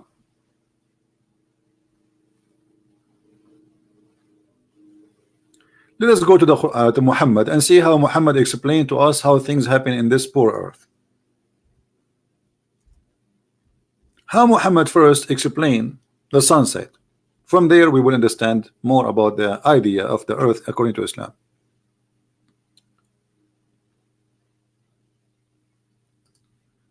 This is Sahih al-Bukhari and this is your prophet talking, so please show respect. Otherwise the prophet of Allah, he will send you, he will cast you out of heaven and you will not have 70 women, have no panties. The prophet of Allah asked me, at the sunset, do you know where the sun goes?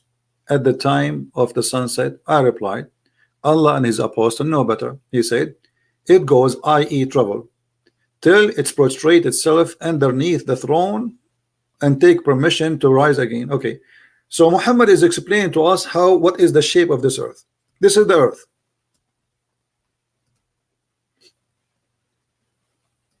This is the earth according to your prophet understanding. Hold on.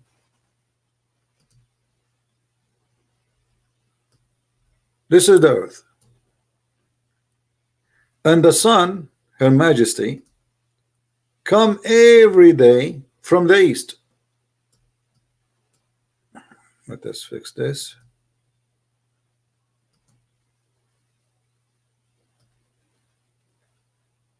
So the sun comes from here in the east every day, and the sun goes to the west every day according to Muhammad understanding. And the sun keep going, and then it's going to go, as the Quran says, the sun set in the murky water. So if you say to me Jalalain says that, that would be silly of you, because the one here is talking is your God Allah, okay, Muhammad. So Muhammad in his own statement saying that the sun every day goes from the east to the west, and this is what caused the sunset. This will happen only if you believe that the sun is moving and the earth is flat. Correct, guys? So are you going to say to me now, Muhammad, he have a wrong understanding of how the earth is created? So Muhammad is standing here and he is observing the sun. The sun is here now. The sun is here now. The sun is here now. The sun is here now. The sun is here now. And then the sun is going down, and the sun is setting, and the sun disappear. The sun set in a spring of murky water, as the Quran said. So when your prophet he says that the sun goes, i.e. travel, he got himself and he got you busted by the belief you are trying to defend. Because how this can be from God? The sun does not go anywhere. I mean, this is even a kid in elementary school, he will know that. And this is a Sahih hadith. So Mr. Justice, are you going to say that Allah, he did not teach Muhammad the correct meaning of Islam and what he meant? Are you willing to say that Muhammad is an ignorant? He do not know what he's talking about? Who is a Muslim want to say that?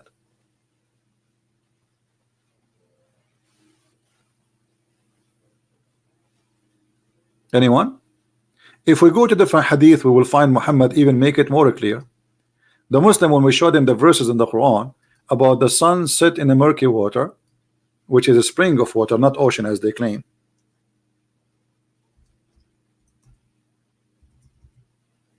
Because there's a huge difference. They say to you, oh, Zulqarnain, he thought it's appear in a ocean. He saw the ocean, he saw the sun going down. So he thought this is how it is. But the verse in the Quran doesn't say anything about that. The Quran said, until when he reached the sitting place of the sun, he found it sitting in a spring of a black, hot, muddy water. It's a spring of water, not an ocean. And the second you say a spring, it's something small. And why Muhammad he believed that the sun sitting in a muddy spring of water?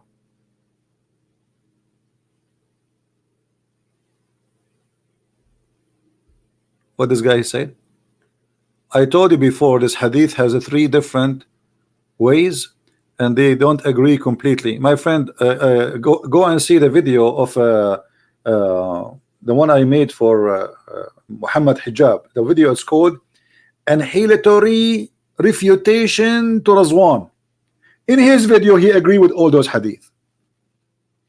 So stop playing games.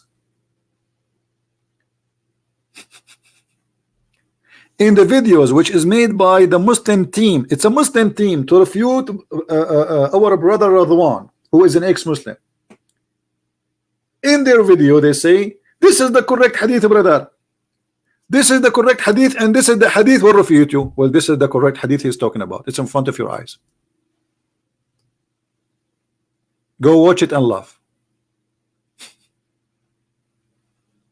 And what do you mean two different? Okay, give me the three different ways so we can laugh. This is a challenge for the guy who called himself Mr. Justice. Are you willing to post for us the three hadith in three different ways, which is going to show me I'm wrong? I challenge you, because all the three ways you are talking about are one way. Here we go. This is all the hadith speak about this topic. It says, أين تذهب الشمس? This is all of them. You see it? This is all of them. Which one of them you approve? Which one of them you approve? Tell me, give me the one, choose one. All of them, they are saying the same. They throw answers, and the answers are silly, fit perfectly with their silly God, who do not know what he's talking about. Here we go. This is all the hadith is speaking about the topic. I'm showing it all. Which one you choose? Which one is the correct for you? Choose one.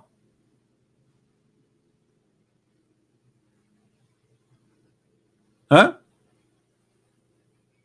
Suddenly he's dead. He's not choosing anyone. Which one? No. Which one? This is all the hadith.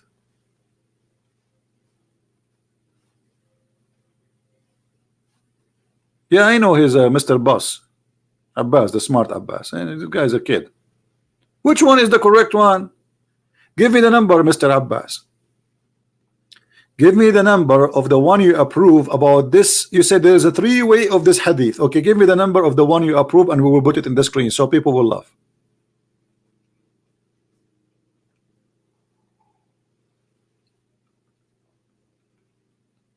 The other one says the son goes under the throne. Allah meaning in the day of judgment. Okay, guys. The other one says the son will do under the throne. My friend, all of them, they are saying the same. I feel sorry for you. I don't want to call you idiot, because if somebody is an idiot, he will get upset to give you the title. You don't deserve it. Listen, Abdul, I will go with you. Guys, he said that the hadith which is saying the son goes under the throne is the one he accept. Be my witness. He is the one who said that. Okay. Here we go. We will go and see how that will work.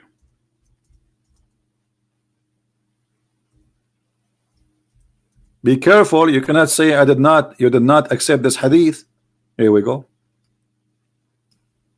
Let us laugh together. This is the hadith you quote for me. Right? Is that the one? Or I chose wrong one? Tell me, please. Abbas, tell me, is that the one you choose?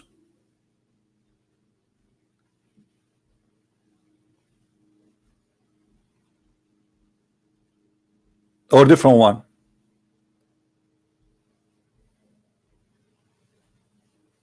I'm waiting for your answer. Is that the one? This is a disaster.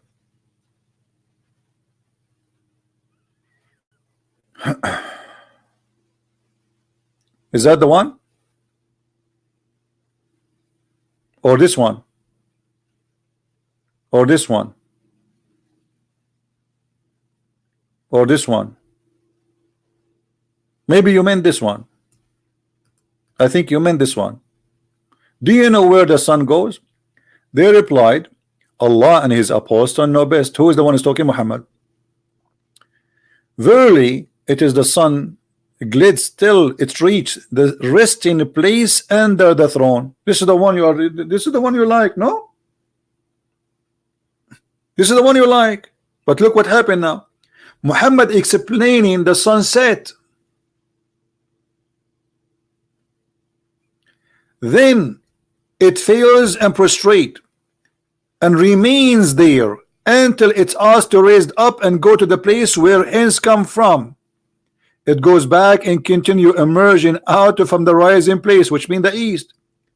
Then the glides till it's reached its place and rest under the throne and fail prostrate and remain in that state. And it's asked to raise and return from the place whence you came from. So Muhammad explaining now how the sun movement is when the sun goes from the east to the sun goes from the west. You're a prophet, and this is the hadith you choose for us, claiming that the sun is the one is moving, and every day go under the throne of Allah and ask permission to come back, and Allah says to the sun, okay, go back and raise from that place where you came from, or the place where you are originally coming from, the east. And then in the judgment day, Allah will not allow the sun to come and raise from the east. He will say to the sun, raise from the west, as you see. So this is your choice, but your choice is horrible. You just got your prophet busted. How he is a prophet of God, claiming that this has been taught to him by God, yet he says such a silly thing.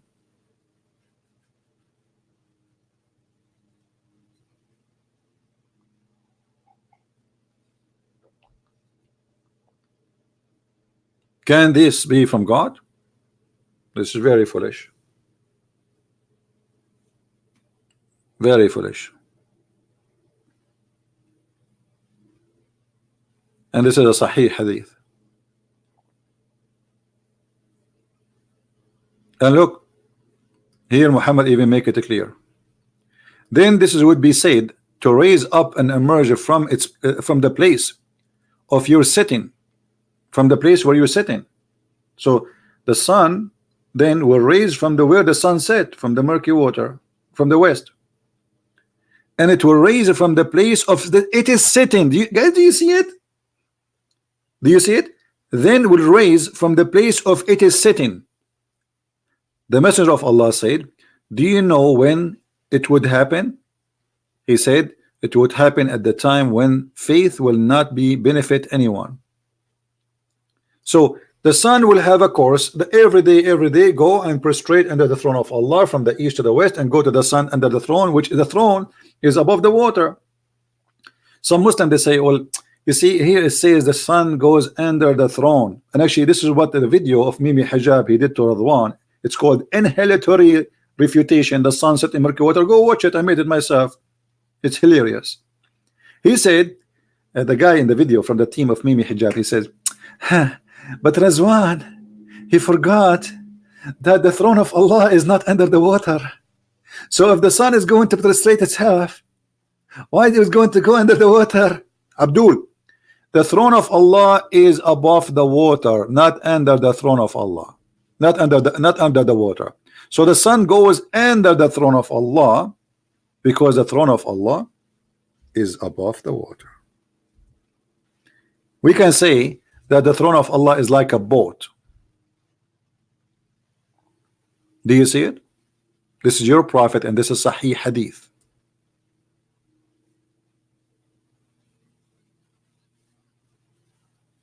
Somebody saying how much money you get from your followers, because what, you know, I first of all, a Muslim, when he says to me how much money you get from your followers, I wonder what is hurting you. Is that because I get money, or because I'm getting your prophet busted? If both, I'm happy for that. You see how they try to say, okay, he is getting money from what? Getting money? I just gave my book for free for more than 300 million Muslims. Imagine how much money I can make from that book alone, for free, willingly. I post it online. I say, all people from Indonesia, go and read my book for free. The one who make money from religion is your prophet. Isn't it your prophet? He says, who wanna give Allah a goodly loan so Allah will forgive his sin? I don't say to people, if you give me money, I will forgive your sin. I am not a scam. That's your prophet, my friend. Is that your prophet or me saying that? If you loan to Allah a beautiful loan, he will double your credit, and he will grant you forgiveness. That is a scam. Do you see it? And do you see me since I start broadcasting? I ask anyone to make donation. Guys, did I ask you since I start speaking now? Did I say anything about making donation? When the last time you heard me saying make donation? Anyone remember?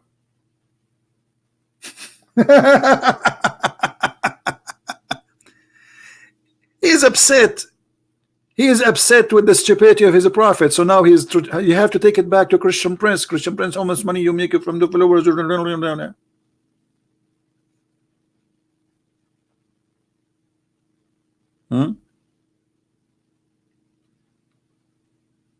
Are you upset? This is God. What kind of a prophet? He says his God, he need people to give money. Can't Allah make the gold and the silver come from the ground for Muhammad? What, this is big in business.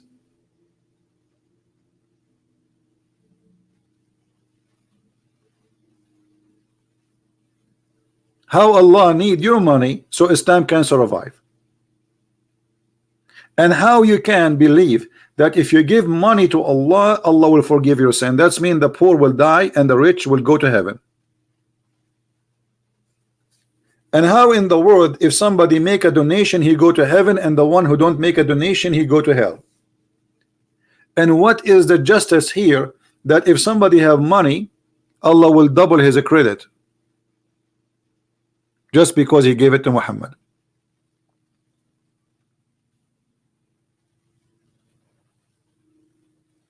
The whole point of this verses is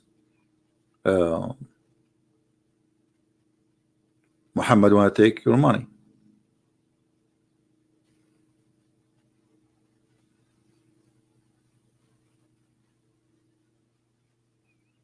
And actually Muhammad, he make you hate your children, so you will not spend your money in your children, but you spend them on them, on him. Look, here we go. This is the verse here. Oh, who you believe it truly among your wives and your children's are enemies. So okay, what we will do with those enemies, Prophet of Allah? What is the solution? Your money is a trial for you. Okay, what we will do with the money? Give it to me. Do you see it? Spend it on me. Listen and obey and spend in a charity. What charity? Who is the one who will take the money? Muhammad. If you loan Allah a beautiful loan, so Muhammad, he made you hate your family, your wife, your children's. Just give the money to Muhammad and you will be fine.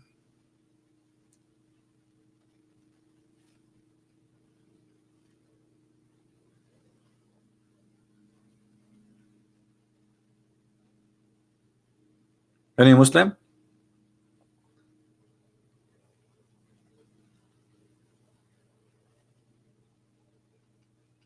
And you know, Muhammad, he made it clear that we you know, like in the Quran chapter 9 verse 29, that I'm going to attack the Christians to reach you. Yes, he said that in the Quran. I can show it you right now. He said to the Muslims, if you feel poverty, guess what? Don't worry, go and attack the Christians and the Jews so you will be rich. This is in the Quran, in your book. Do you see Christian Prince says, let us attack the Muslims, take their money? I will never say that. That's a crime. That's disgusting. So if I do it, I will be a bad person for you. But Muhammad do that, he's a hero. Is that your prophet saying that?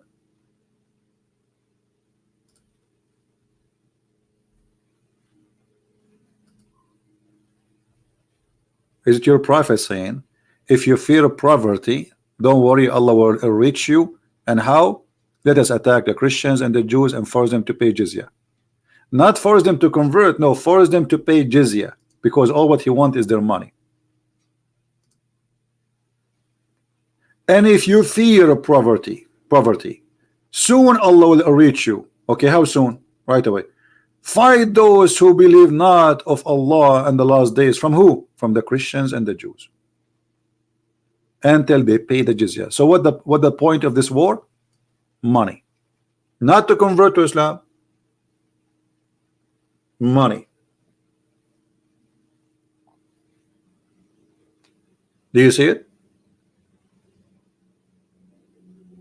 Attacking the Christians and the Jews and the Hindus and the Buddhas, it was a solution to reach the Muhammad pocket and his army.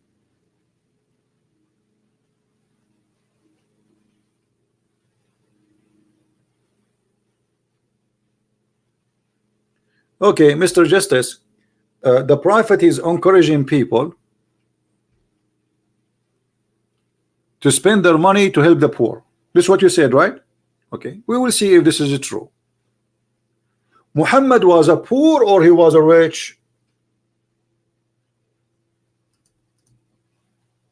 Abbas.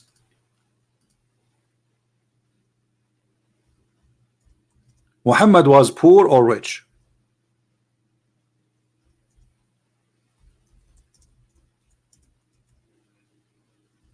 What was the income of your prophet? And why he's asking people to make and give a charity, as you said? And you said this is a charity for the poor, right?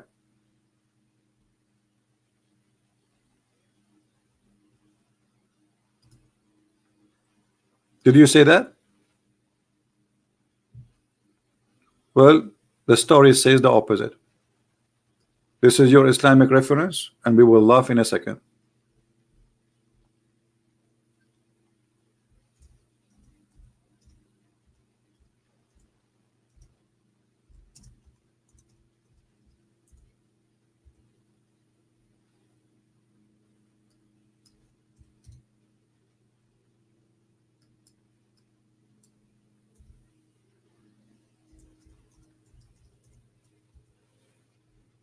All right. Here we have a story where a prophet, he saw a bunch of women, and he said to them, "O women, give donation." To whom? To who? Because I saw most of you are the dwellers of the hellfire. And all those hadith are saying the same story. You see it? All of them saying the same story. Okay.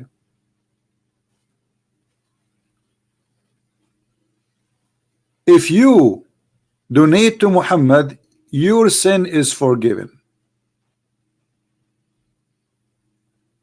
And if you are a woman, you are going to go to hell unless you donate to Muhammad.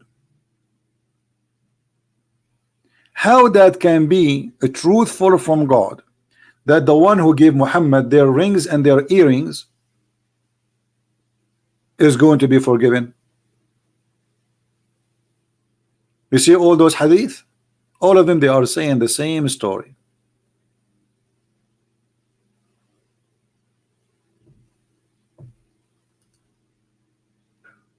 Any Muslim?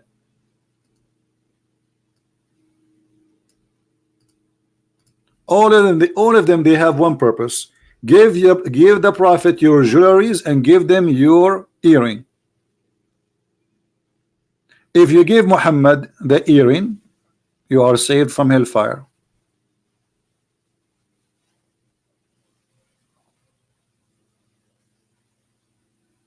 How that can be from God? Who is a Muslim have an answer for this?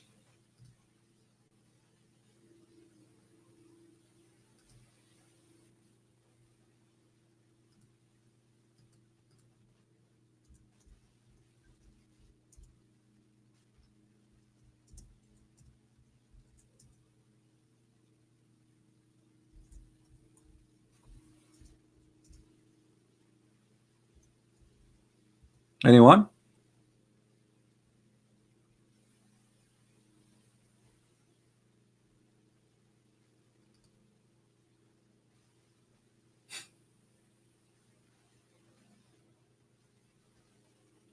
How if a woman, she gave her earring, obviously she don't have money, this is her earring. Those women, they save their money by buying jewels for the future. How this woman, and why she need to give her earring to the prophet, and what the prophet would do with it? He will feed the poor. If Muhammad, he care for the poor, why Muhammad is not releasing his slaves? Why Muhammad is marrying more women and opening 13 houses which need extra money to, I mean 13 houses, imagine 13 houses, 13 women and 13 beds, 13 women.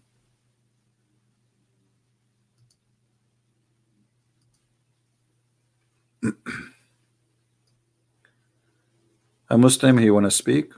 All right. Let us see this Muslim. His name is Ali Baba. Let us see Ali Baba.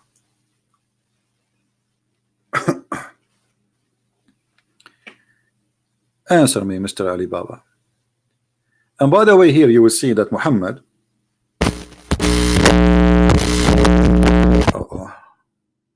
because he believed that women are not smart, this is his belief, not my belief, he targeted the women and he scared the hell of them that you will go to hell. unless you give me your arms.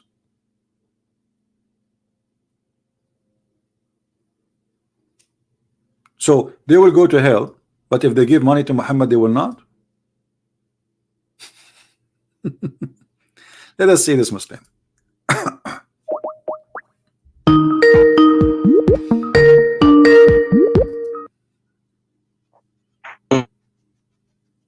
Hello. Your voice is cutting badly, my friend. You have a bad internet. You have a bad internet. I don't hear you. Okay.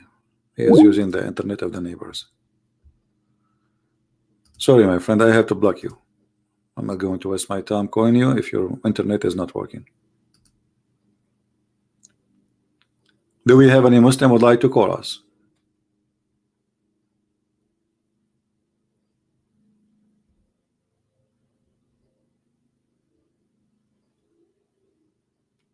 You see, in the video, the Muslim they made to the team of hijab, they made a videos about this jizya thing, and they said, brother, every Christian he have to pay one sheep once a year. This is the jizya, which is absolutely a lie, because you know the jizya is dependent on the ruler. He is the one who decides what it is. There's no limit. So imagine USA occupied Iraq, and USA forced the jizya according to this guy. Or let's say USA occupy Indonesia, which is very easy for them to do. They can. That's mean USA will receive 300 million sheep a year. And the guy saying, this is not much. This is just a sheep. You pay a sheep. Those people are not even able to have a chicken.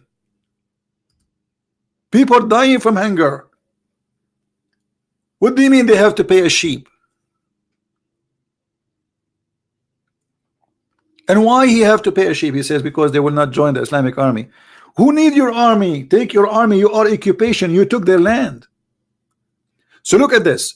They take your land, and then they steal your goods, and then you steal your jewels, and then you steal your treasure, and then they take your churches and your big buildings and they make it their own.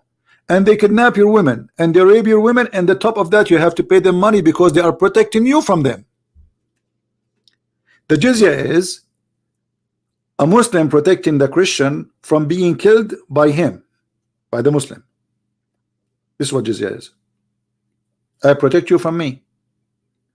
This is what the mafia do. Muhammad is a gangster. They come to your store, they say, hey, you are in our territory.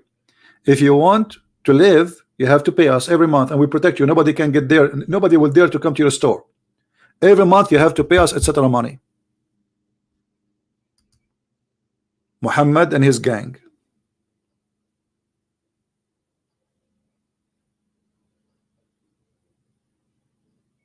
All right.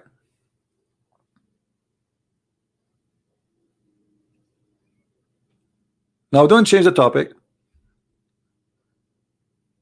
How Muhammad he say such a thing that the sun go and swim under the throne of Allah in the dirty water? How this is can be a prophet of God? Anyone?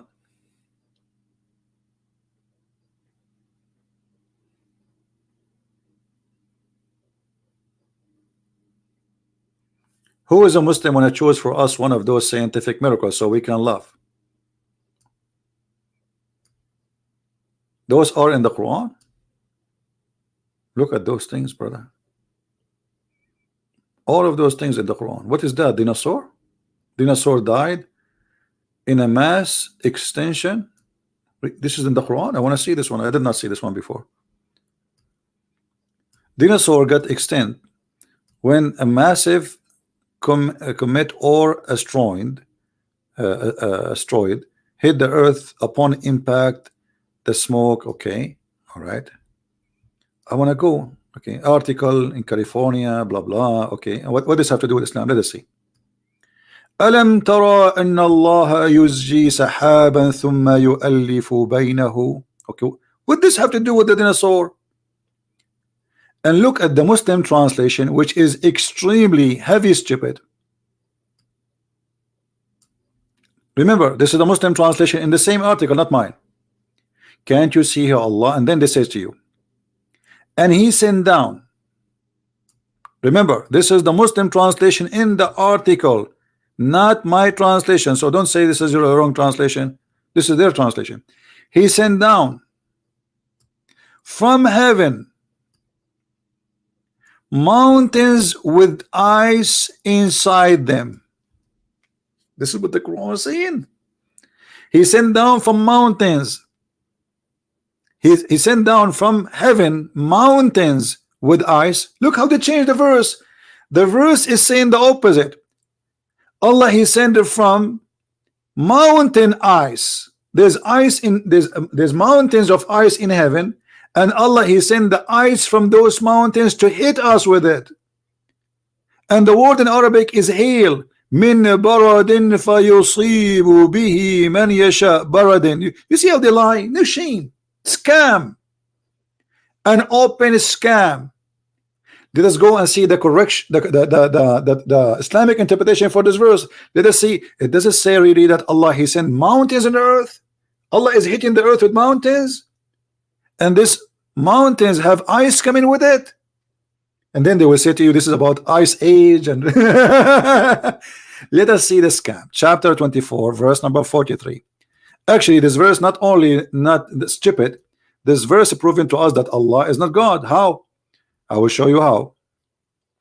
Chapter 24, verse number 43. Remember, here we go. 24, 43. Bingo. Oh boy. Look what it says, brother. And he sent down from the heaven out of the mountains many jibalin. Min is an extra that are there in the heaven. From the heaven he sent down some hail, and he submitted with it whom he will. So look how they change the translation. While this verse in the Quran proving a very, very big scientific mistake, claiming that in the heaven there's mountains of hail.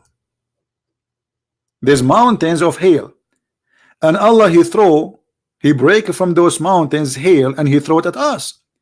In the Muslim article, it became the opposite. Allah, he throw the whole mountains which is in heaven on us.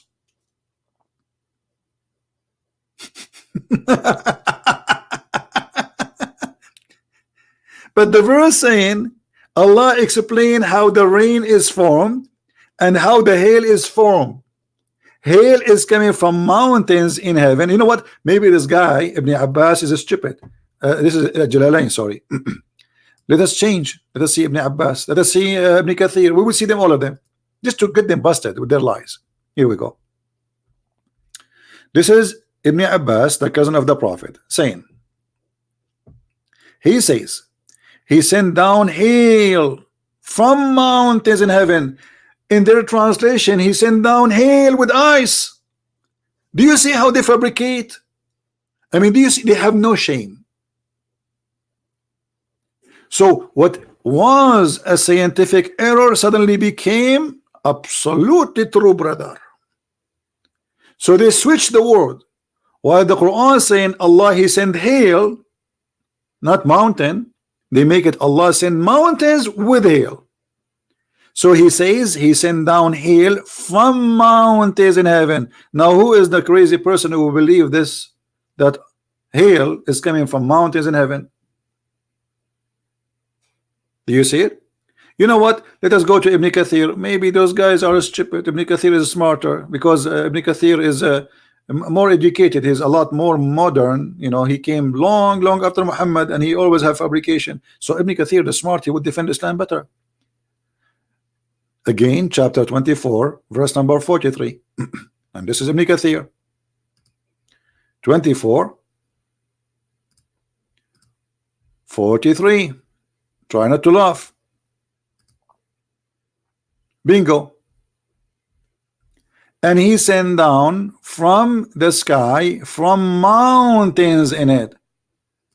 What happened to the translation? In the website translation with this article, it says that he sent down from heaven mountains with ice inside them. Look, do you see how they fabricate? Do you see how with no shame they change the whole sentence of the Quran? This is why we cannot trust Muslims when they answer us about Islam. As simple as that. They lie about their books. They fabricate a translation. They change the meaning. They even exchange the words.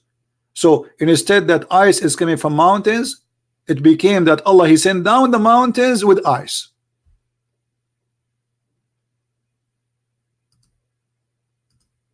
And as you see, I'm showing you all Islamic translation.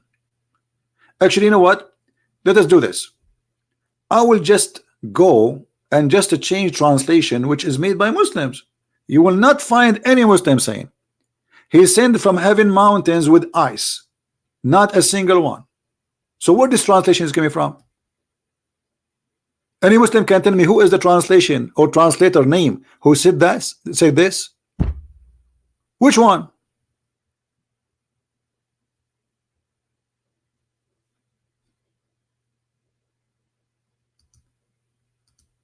Let me open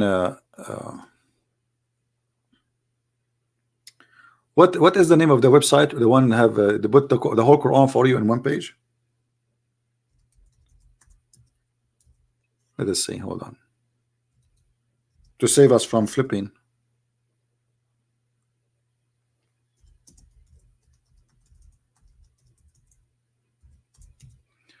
Let us see.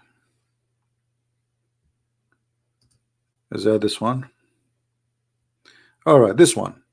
Bingo. We found it. We found it. Okay. We will look. Here we go. This is chapter 24 again, verse number 43. And I will show you the translation for all translators whose Muslims exist in the whole world. I want to see where this translation fabricated is coming from. All right. Search.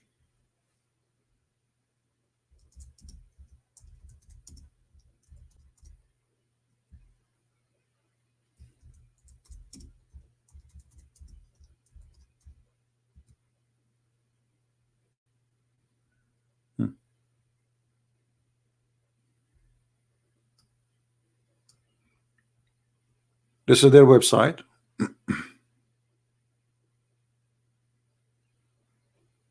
Well, it looks like this website is weird. Let us zoom out so we can see it better.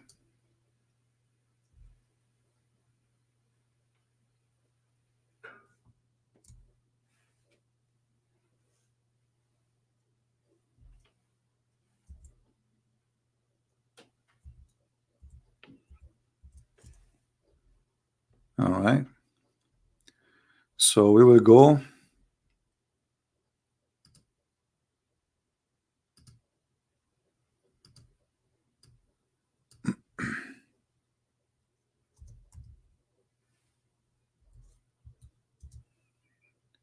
This is the verse. And I will copy the verse as it is so nobody will say we are making things up. We posted there in their website. Here we go.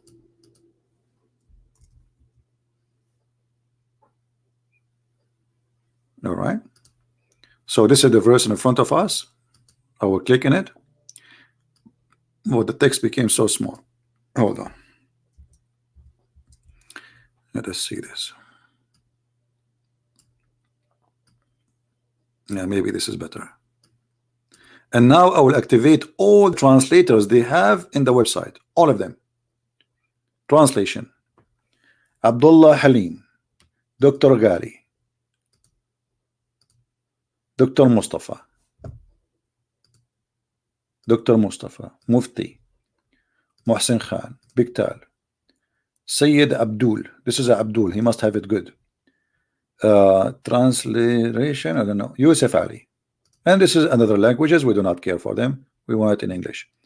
So now, this is all the translations for the same exact verse we are talking about. Who of you Muslim want to show me that in this verse it says Allah will send mountains from heaven? Which translation? This is Dr. Ghali. He said he keeps sending down from the heaven mountain wherein is hail. So he sent from heaven where is mountains, where there is hail. Is not the mountains coming down?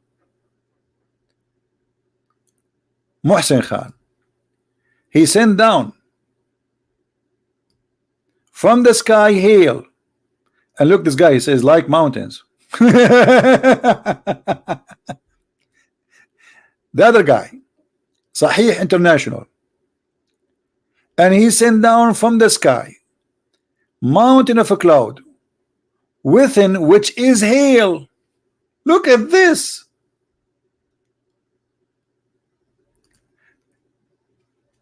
So here the mountains became a cloud, like a cloud. But where it says that? Look at this. And he sent down from the sky mountain mass of a cloud, and wherein is hail.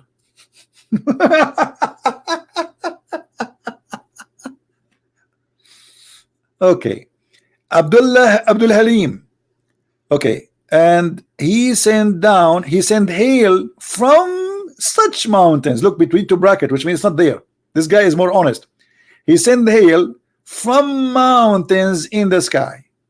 What? So he's sending hail, not mountains. It's hail.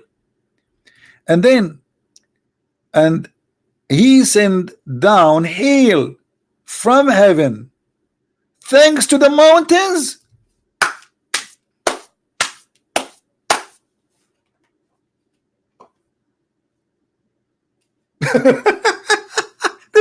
This is hilarious. The Quran says Allah he sent down from the heaven hail and thanks to the mountains.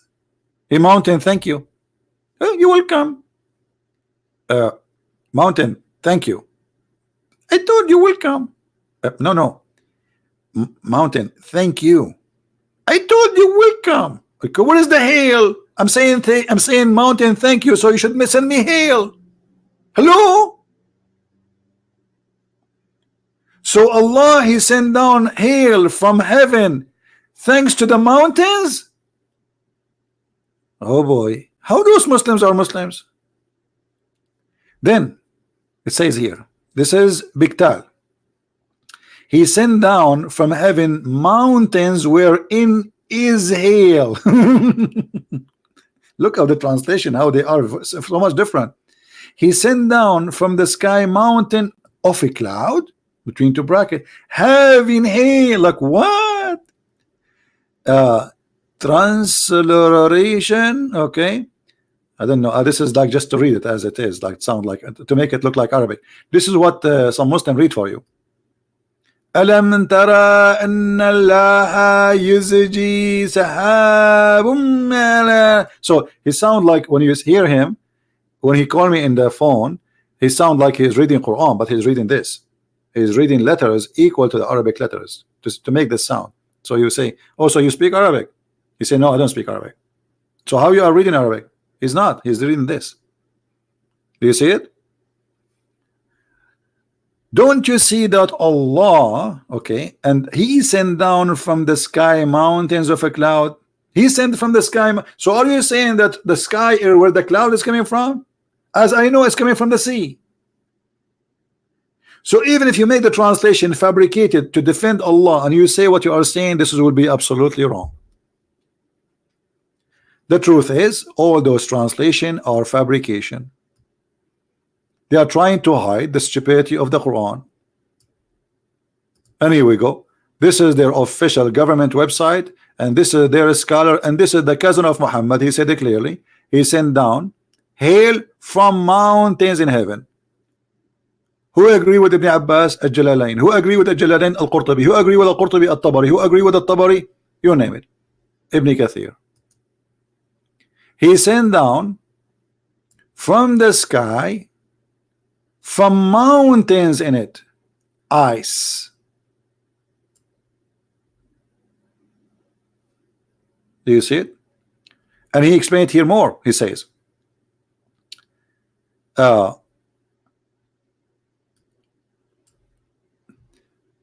from Min mountain, the word Min in Arabic mean from.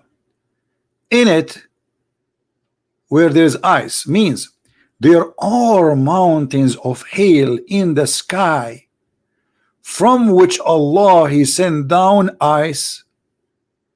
I mean, how clear we can make it more? And look, what is stupid suddenly became a scientific miracle in this article. While the verse saying that Allah He sent ice from mountains in heaven, the verse here changed with a Muslim fabrication translation saying that Allah He sent mountains and that destroyed the dinosaur. So look, Allah speaking about hail and how hail is formed, is taking it from mountain of ice. Suddenly this became about dinosaur, brother. Dinosaur, my cousin, how are you? Dinosaur. I'm sorry, dinosaur, that Allah He sent hail and destroy you. It was mountain of hail, brother.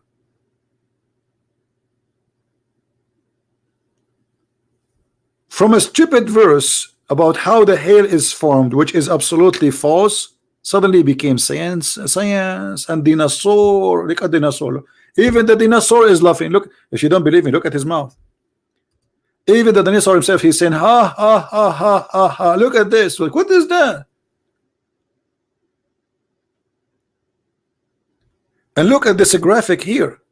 This is what Allah He sent, the brother. He sent mountain of ice, brother. Are you sure, brother? Where in the verse it says that? Who is a Muslim agree with this article?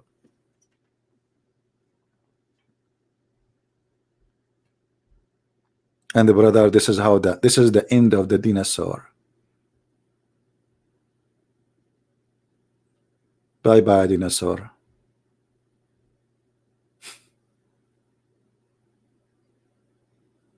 Dinosaur, nice to meet you. Who is a dinosaur is willing to call us and smash us in his way with his knowledge? Who want to show me that those guys are telling the truth? They are not a fraud. Who is Mr. Dinosaur who want to call us?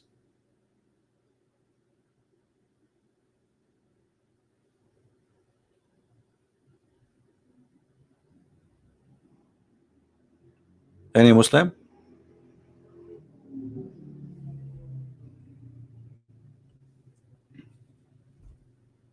So as you see, all those what they claim them to be scientific miracle, they are scientific scam. What is that? Look at the science. Lightning strike? What lightning strike? What is that? Hold on. What? Lightning strike can cause temporarily paralysis? Okay. And this is in the Quran, brother? Where? In chapter, brother, 51, verse number 44. It says, so the lightning struck them as they looked on.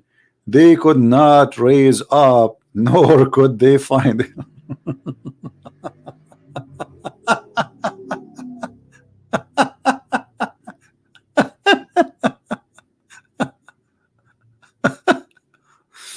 Hey, brother, it's chapter 51, verse number 44. Let us read and laugh together. Again, what chapter? 51, 44. Be my witness. 44, 45. Because there is a funny story there we would like to mention to you so we can laugh together. It's a priceless comedy. All right. You will go from all the way 47 all the way to the end. All right. This is the same place where Allah He says He made the earth flat. Firash. Firash is like a flat. You see the translation here is not accurate. And then he says, ومن كل زوجين خلقنا أو من كل شيء خلقنا زوجين. From everything we created in pairs, heaven and earth, night and day, sun and the moon, land and the sea, light and darkness, faith and disbelief, dead and life, misery and happiness, paradise and fire. Okay, this is Ibn Kathir interpretation. But who agree that everything is created in pair? Anyone agree? Who agree that everything created in pair? Because he says everything, and this goes for human animals. Actually, if you go to different interpretation, you will find that the interpretation will go in different way. And I think the interpretation in Arabic is different from what he is saying here. Ibn Kathir in Arabic is different from Ibn Kathir in English. Let us see. All right, Ibn Kathir. Let us see Ibn Kathir. Here we go.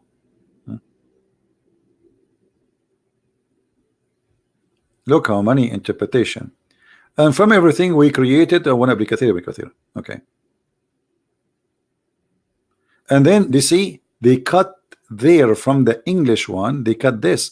وحتى الحيوانات, genie and a human, male and female, and even the planet.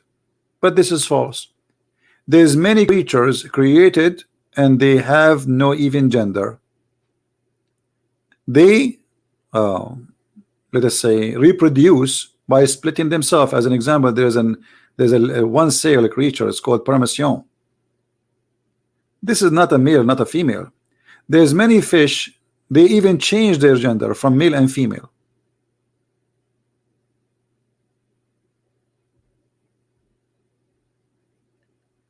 And what about the mule? When Allah he says, I created from everything male and female.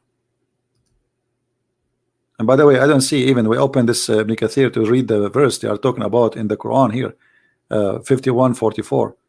Why he stopped here? I don't see it. Oh, maybe here. We have to go here. Okay.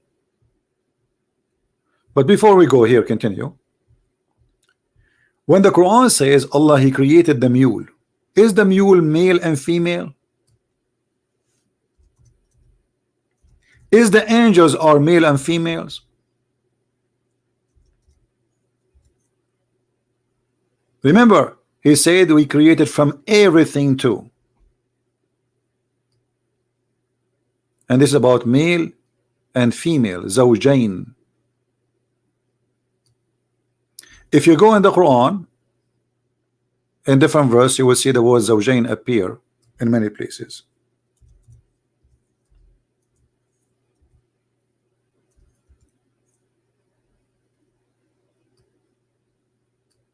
Chapter 2, verse 2 to 5. Here we go.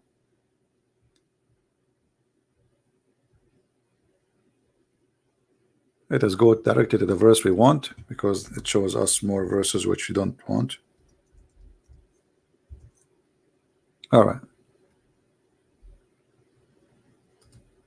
Chapter 13, verse number 3, it says, and it is he who spread the earth, made it, and he made firm mountain in it, as according to translation, and river, and he made the night cover the day. More surely there are signs of those people. What is that? What is two bears? He said he made it in two kinds. This is false translation. What this guy is talking about? What two kinds? Change the translator. In a second you will see how everything changed. He made it in pairs, 2 and 2. Why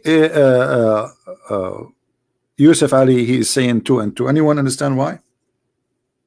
Why this has became so silly and stupid? Why he's saying 2 and 2? How Allah created 2 and 2? Because the stupid Quran said the word 2 twice. زوجين اثنين. The word زوجين mean two, and the word اثنين mean two. So Yusuf Ali, he got no solution except to say Allah, he made two things, two and two. Now, is it true that everything is created in two and two? Everything in this earth is made and female?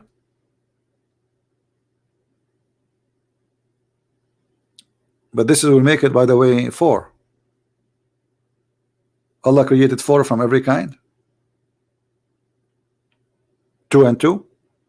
But the language here was stupid. This is why the guy he is confused, because I think what Allah is supposedly saying, Muhammad, aka Muhammad, Allah, he created from everything two pairs. He should not add the word two again. زوجين اثنين. You say two, so why you are repeating the word two again? Stupid. It's a mistake in the Arabic, and this is why the translation comes so funny, because he have to add, because it's this what it says. It says two, زوجين, two pairs, and اثنين, two. So he repeated the word two twice. Now we go back to the article. We don't want to miss the miracle. Chapter 51, verse number 40, 44, 45. You know what? Let's go first to the Quran.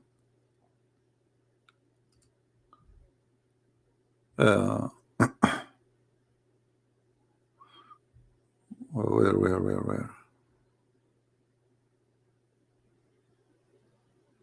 Where is the verse? What happened?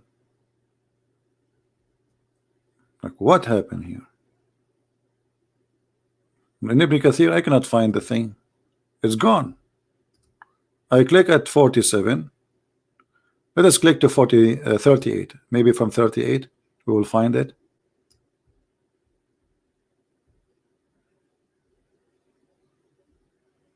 Okay. Here. All right.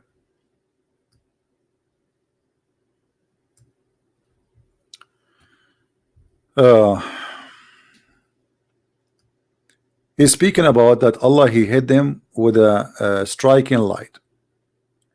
All right. So here it says,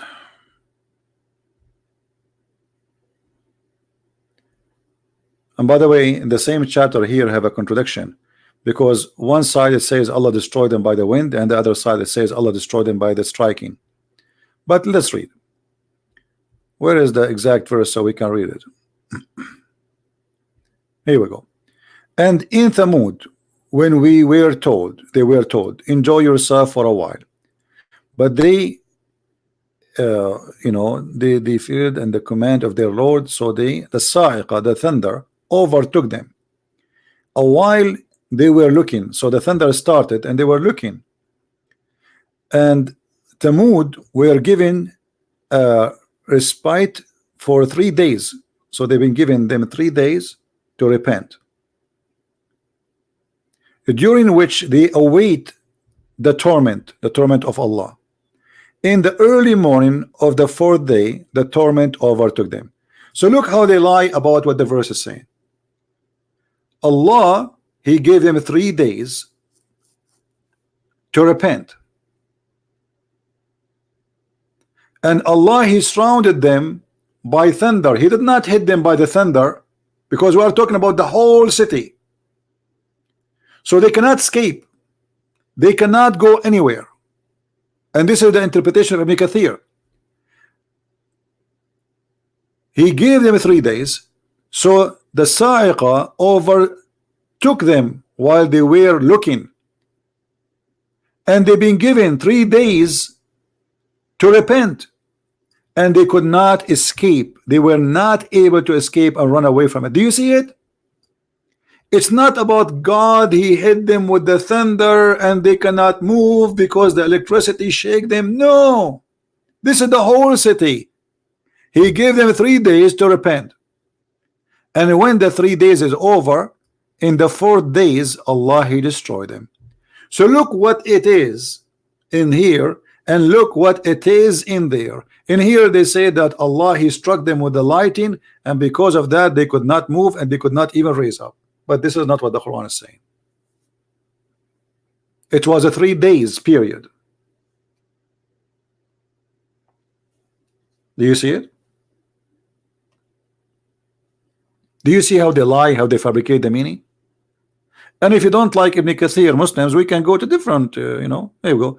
Chapter 51, 44, 55, you go. All right.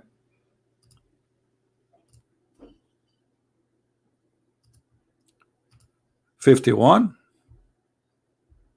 Just to show you how they lie. They have no shame.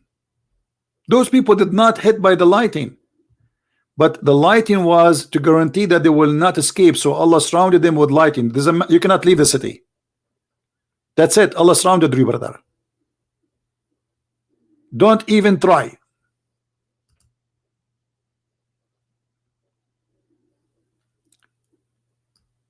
But they rebelled against their Lord, and they refused to compare with their Lord. So the thunder bolt, the cry of doom overtook them, even when they gasped, while looking at the torment descend upon them. This is Ibn Abbas. Let us see Jalalain.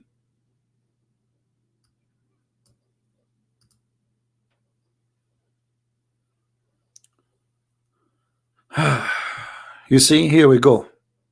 Destructive. The thunderbolt was a destructive. They are not hit even by it.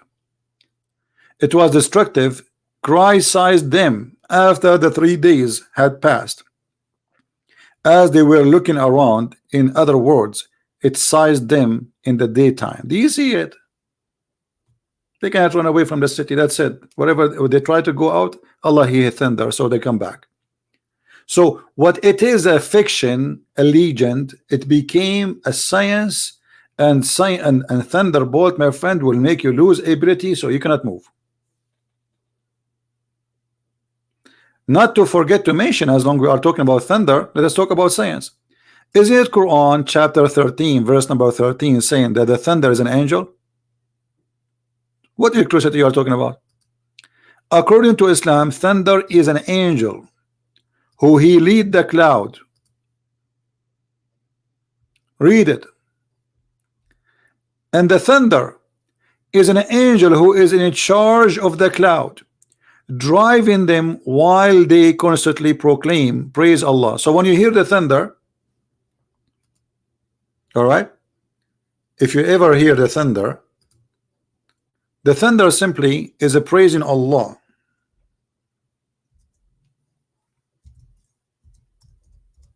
And according, by the way, to the interpretation of the Muslims, and we can show all the reference,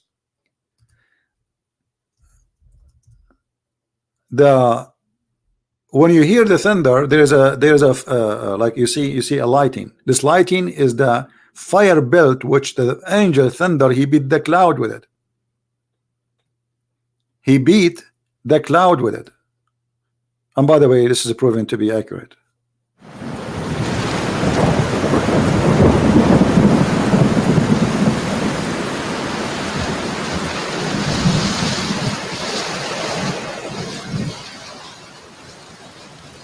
See? Let us see different interpretation. The first one here is Ibn Jalalain. Let us see Ibn Abbas. The thunder is singing. This is not metaphorical. This is not metaphorical. This is for real. So he prays by his command. It is an angel. It's also said it is the voice of the sky. And so do the angels. And also the angels sing praise for a way of him. And the angels have a way toward Allah. And he launches the thunderbolt, i.e. fire. He submitted with whom he will. He destroy by means of fire whoever he will. All right.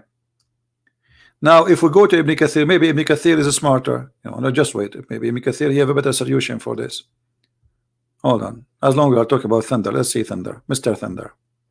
According to the Islamic mythology,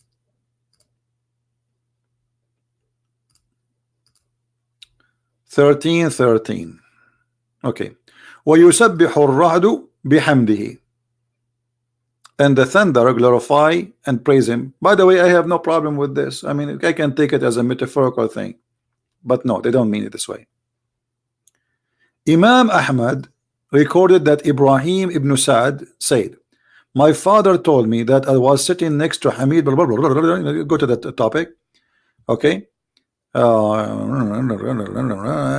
See if it's useful. I don't want to read the stupid stuff because they have a lot of blah blah blah. Okay. Verily Allah originated the cloud, and they speak the most beautiful voice and laugh at the most beautiful manner. It appear Allah his best knowledge, blah blah blah. Okay. All right. So the cloud is the thunder, is the lightning. All right. Okay.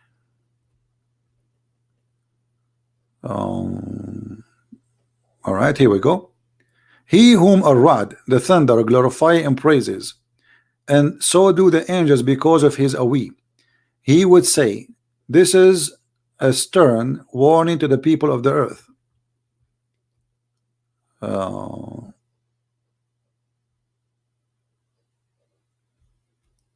He sent the thunderbolt, and therein he strike them who he will, indicate that he sent thunderbolt to punish them upon who he will.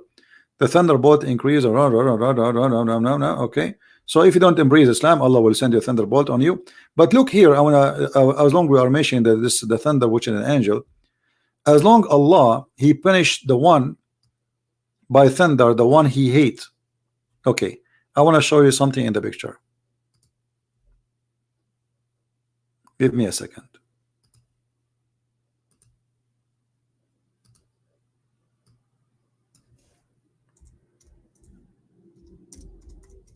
The grave of Muhammad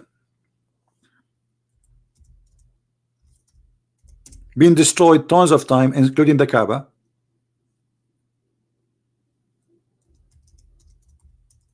By thunder. So if Allah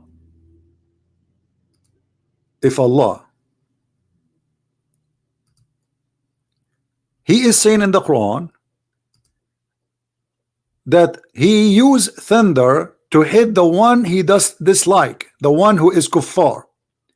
Why you Muslims, you have the cable to protect now the thunder, to protect the grave of your prophet. This is the roof, and this is the thunder cable. Why you are using this cable to protect the grave of your prophet from being destroyed? If Allah will not hit anything except the one which is kuffar.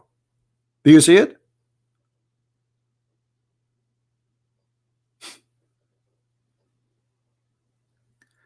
This is the Kaaba, and not long time ago a thunder hit this crank and tons of people die immediately. So the Kaaba is not protected from the thunder, the grave of your prophet not protected from the thunder, and you Muslims have to put this thunder protection, which is technology, is not even the technology of Allah, so you can keep the grave of your prophet from being destroyed over and over and over again. So if Allah hate only those who he hate, that's mean he hate Muhammad. This is in the Kaaba. This is the thunder hitting the Kaaba area. Look.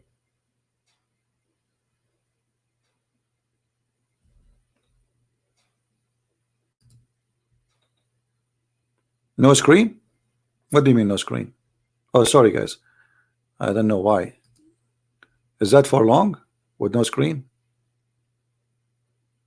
It's my mistake. Hold on. All right. So this is the grave roof of Muhammad. Do you see it? Do you see it? Do you see the cable? As long the thunder will hit only those who they are bad. They have this here, which is like a transistor, you know, for the electricity, and then the cable go down all the way. If you look here, all the way down, so the electricity will go away. Allah he hit only the bad ones. He yusib only who he will. It's not a natural thing. You see, the Bible, there's verses saying something similar, but it's not about God. The thunder, he used it only to hit, thunder is a natural thing. But can God hit somebody by thunder? Yes, he can. But the Quran saying clearly, yusibu biha Allahu man yasha. So the thunder it's a way of penalty. It's not a natural thing. It's a tool of, it's a fire belt where Allah, he hit you for you disobey him. So why this is happening to the Kaaba? Look, this is the Kaaba. The crank was hit by the thunder, and the crank fell on the top of tons of people, and people die.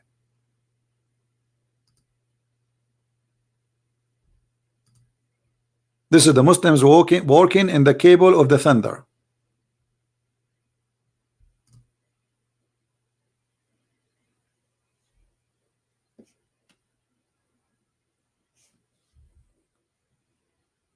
The Muslim, they are saying this is not a thunder to protect. So what it is?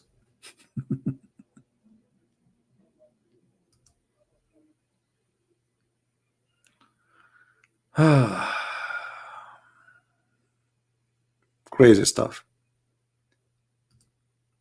And the Kaaba was destroyed many times, and lightning struck the Kaaba always. So Allah don't like the Kaaba. This is the Kaaba area. Look at this.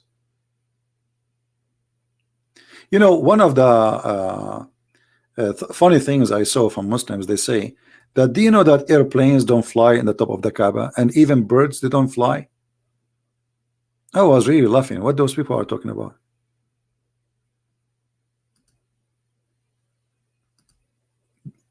When you can create a lie and spread the lie, and then everybody will believe in your lie. And there is a lot of fool people around. They claim that even the Kaaba, no birds will boop in it.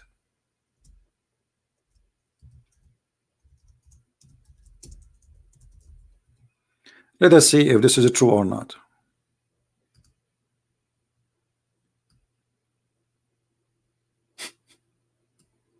Do you see the boops of the birds? Alhamdulillah. The same as the video. You remember when David Wood, he made a video about the cat? The cat will not step in the Quran. Everything they have is a fraud.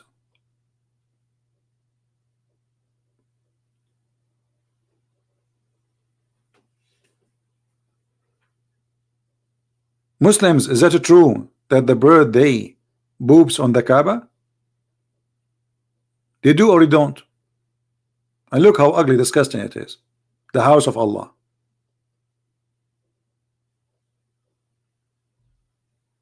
The whole roof of the Kaaba is covered by boobs. Actually, just a few weeks ago, 2 months, 3 months ago, we have, if you remember, when the insect, they attacked the Kaaba too. So all of this is a fraud. Nothing is truthful in their claim. They fabricate, they change the meaning, they change the translation, they change it just to fool you, and they the whole thing is, he don't speak Arabic, so we can fool him. We can say whatever we want. We can make in English an article about anything. So while the Quran teaching fictions, Muslim, they do their best today to make it science. What else, Muslims? Who have something else? Until now, we did not find anything is really truthful. Even white hair in the Quran. Micro breast. Why do Muslims have a mosque on Jewish Temple Mount? Because as usual, they occupy a land, and then they take the greatest building in the land, make it their own. This is all over. All the great mosque in Arabia, in the Middle East, used to be churches, or some cases Jewish temple, like in Jerusalem. We just saw a few days ago the Indian government, or let us say court, they judged the Hindu, they can take a holy land for the Hindus, which the Muslim, they claim that this is a mosque, but all of us, we knew who was there first. Correct?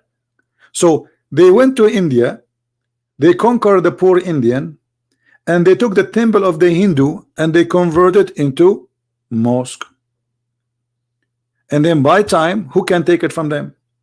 Just Erdogan, just a few months ago, he was threatening us, threatening the Christians, because Trump, he says he signed that he agreed to move the like Julan to be owned by Israel. So Erdogan, he says, we will take Hagia Sophia and make it a mosque. But they make it a mosque for centuries. After they join European Union, or they were trying to join European Union, those who they are atheists, they were trying to say to the European, forget about the old days, huh? We will not make it a mosque, we will make it like a museum. But all of us, we knew what Hagia Sophia is. This is one of the most beautiful churches built by the Christians, and this is the land of the Christians. The biggest mosque in Egypt, they are Christian churches. The biggest mosque in Iraq, they are Christian churches. In Syria, they are Christian churches. They take them, they make them mosque, and then they change history.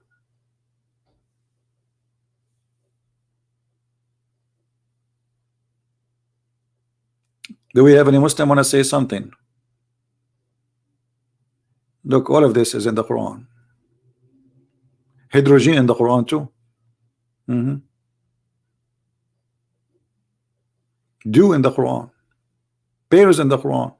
The Pharaoh in the Quran. The bees in the Quran. Even colonies in the Quran. Human sense in the Quran.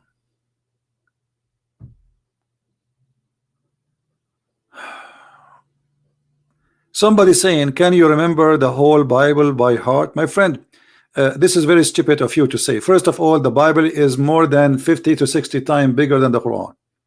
Secondly, the Bible is many books. Number three, why I need to remember something word by word? Am I stupid, or I should understand what it says? So I want to go with you. You said a child, he can remember it. If I go right now in YouTube, I can find you tens of thousands of videos showing you how you Muslims beat children to force them to learn the Quran.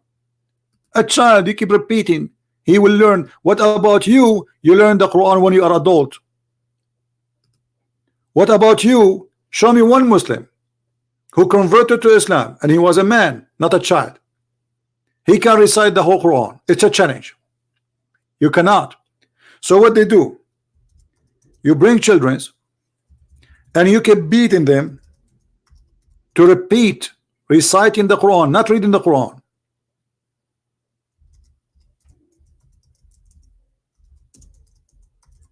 And I will show you in YouTube.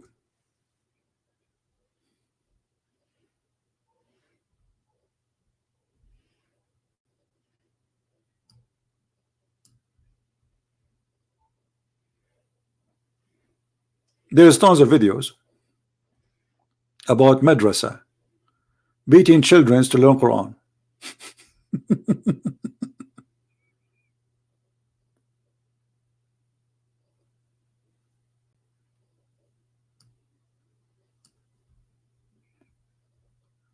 I'm trying to find there's many videos, but you know, I'm not going to play because they will claim copyright over them. As you see, they are beating children so they will learn the Quran. And how they learn it? They memorize it. They are not learning. Everybody know that. A stick to teach a child. This is a guy, he is teaching you how to beat your child. So you keep beating the child until he learn how to recite the Quran. However, how come your prophet himself cannot recite the Quran? Isn't it this is a good challenge, guys? Was Muhammad able to recite the Quran? Let us see.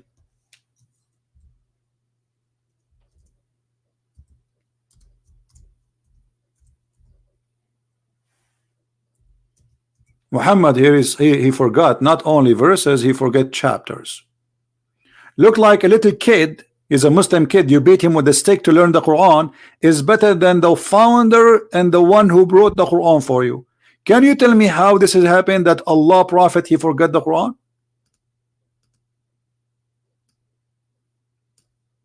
Where is the guy is saying how come a Muslim? First of all, the Quran is made like a rap, which is empty words. Yesterday I saw a rat and the rat was so fat, and so it's made in a way, it's like, it's not a poet, but it's like a rap, which make it a lot easier to memorize. So you sing it, but still it's a stupid. And here we go, you're a prophet, the one who made the Quran, the one who brought the Quran for you, he forgetting chapters of the Quran. Do you see it? Am I lying or this is true? Ali Baba, you know, we gave him a chance to call me. He did not call. He did not answer.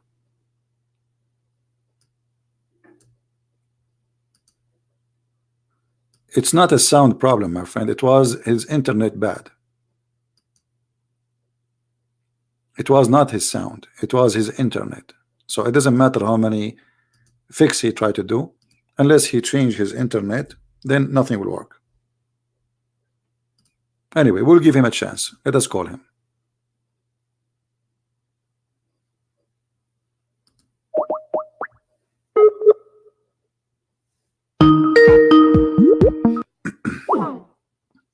The call is declined. He gave me a headache to call him. The call is declined.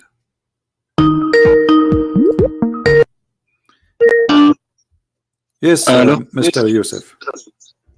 Yeah, I want to say that a lot of people actually say that this Islam is peace, you know, okay, and I'm one of those who say Islam is peace. Okay, are you a Muslim or not? Yes, I am. Okay, so what do you want to say? Proud. You are proud Muslim, okay. Yes. So anyways, I wanted to say that what you're saying is wrong. In about what? About the scientific errors and all that. Okay, give me one. I said it's in error. Which one? وجعل الأرض بساطا. وجعل الأرض بساطا. So what جعل الأرض بساطا mean? Go ahead. جعل لكم الأرض بساطا. That's how it goes, right? All right. And what bisat mean? As long as you speak Arabic, I'm happy that you do. Yeah, I am. Yeah. What the word bisat mean? بساط سجاد, carpet. Carpet. Okay. So is it a carpet flat or it's not a flat? It's flat, but okay. What I think going on this verse, what the verse means is actually جعل لكم الأرض بساطا. That means he made it for you that the ground is flat, even though it might not be flat on Google Earth or whatever. But we see it as being flat. Oh, so you get me? Okay, so Allah, He is saying He did not make it flat, but He make us think it's flat. No. He makes it seem for us like when we walk, the ground is flat. Yeah, but He is not saying He is not saying He make it seem to be. He said, you speak Arabic, my friend. So read with me carefully. Yeah, I do. Wallahu ja'ala lakum. What ja'ala mean? It mean made, right? Made. Ja'ala. He made it. Yeah. Made. Yes. So he made. Wallahu ja'ala lakum. He made for you the earth. Yes. Carpet. He did not say look like it is, as if it is. He said clearly, Wallahu ja'ala lakum al-ardu bisatan. He made the earth for you a carpet. So why you are making your own? I mean, are you changing the word of Allah? Did Allah say look like? I'm not doing all that. I'm not putting words in the Quran, but he said he made it for you. Okay, my friend. Like bisatan, you know. Okay, so he made it for us bisatan. My friend. Yeah. Which scholar is the one who explained the Quran for you? Al-Tabari. Al-Tabari. So if we go to the Tabari, you accept Al-Tabari? Yeah, of course. But can you show me multiple, not just one? No problem. I will show you as many as I can. No problem. Give me a second, please. Here we go. Wallahu ja'ala lakum al-arda bisatan, and this is in Arabic in front of your eyes. And I'm glad you speak Arabic. That will make it a lot easier for us. All right. So this is Ibn Kathir. This is Ibn Kathir. But you like At-Tabari? We will go to At-Tabari. Here we go. This is At-Tabari. Yeah. All right. Actually, At-Tabari say nothing. Look. وجعل لكم الله الأرض بساطا يقول تعالى ذكره مخيرا قيل نوح لقومه مذكرا نعمة ربه تستقرون عليها وتمتهدونها. Where is the translation? Wait, I just refreshed the page. It doesn't. He don't explain anything. But if you go to Al-Qurtubi underneath, like just one line under, it says, وَهَوَ وَاللَّهُ جَعَلَ لَكُمُ الْأَرْضُ بِسَاطًا أي مبسوطة.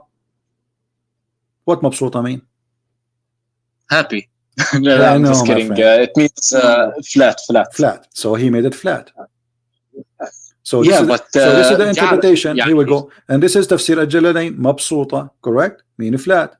So your scholar, and this is Ibn Kathir, أي بسطها ومدها وثبتها بالجبال الراسيات. All right? So he made it flat. Right. So all your scholars saying it's flat. So why you are saying I was wrong? Well, making it like أي مبسوطة, okay, like for example, that does not explain what I explained. You get me? It's my like friend, it's you who say it, not me. I asked you what mabsuta mean. First you said happy. This is like a street word when you say mabsuta, but in Arabic, But in Arabic, when you say when we say this word mabsuta, we mean that the earth became flat, right? So Allah He made for you that. He did not make it appear. You are adding things. Not even one scholar says that the earth was made flat. I mean, look like flat, but it's made flat.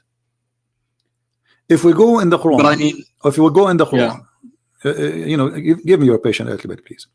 When the Quran says dahaha, what the word dahaha mean? That I'm not sure of. I know simple Arabic. I'm not. I heard. How come you speak Arabic very well? Yeah, I'm from Jordan. Okay. So وَالْأَرْضُ بَعْدَ ذَلِكَ دَحَاهَا. The Muslim, there is tons of videos saying that Allah He made the earth in the shape of a globe, like a bowl, and they say that the word dahaha is mean a bowl or an egg, ostrich egg. Now, is the haha mean that, or they are lying? What do you think? I mean, I'm not sure. I listen to scholars online. That's how I get my information. Because I'm going to look for the article. Scholars, give me a second. So in that case, like a guy from like who talked to you, either they're all lying or you're lying. A guy talked to you before. Okay. And I'm pretty sure not every single YouTube scholar or anything would lie. You know. No problem. I'm pretty sure they would just like. No, my friend. Yeah? Okay, my friend. I don't care who's lying or not, but I never saw a Muslim really when he tried to speak about science and the Quran is being honest. I never met one, and I hope that you are the one who will help me in that. All right. So if we go in the Quran, we will find, as an example, this is an article. And just search, or we can go on YouTube. There is tons of videos in YouTube speaking about the Earth in the shape of an egg, and they are quoting for us specifically this verse.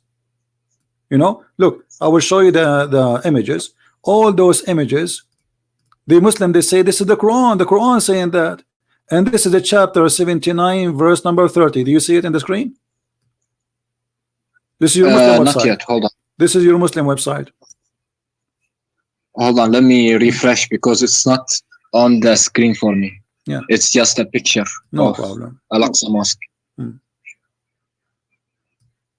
Does the Muslims in their claim, they say that the Quran says that the earth is in the shape of an egg? Yeah. Okay. I mean, that's what they say. That's what I. But is that true or it's a lie? I'm asking you. Is that true or it's a lie? I mean, I'm not sure. To be honest, it's more of a spherical or something. But maybe because like you know, people who go to space don't actually because actually the شو اسمه? Yeah. الكوكب, the Earth. Okay. So now, my friend, let us go to business instead of wasting your time and my time. All right. You said you like At-Tabari, correct? Yeah, Al-Tabari, Al-Qurtubi, Al-Jalalain. Okay, what do you like? Al-Jalalain? Let us see. Okay. So chapter 17. Okay, chapter 79.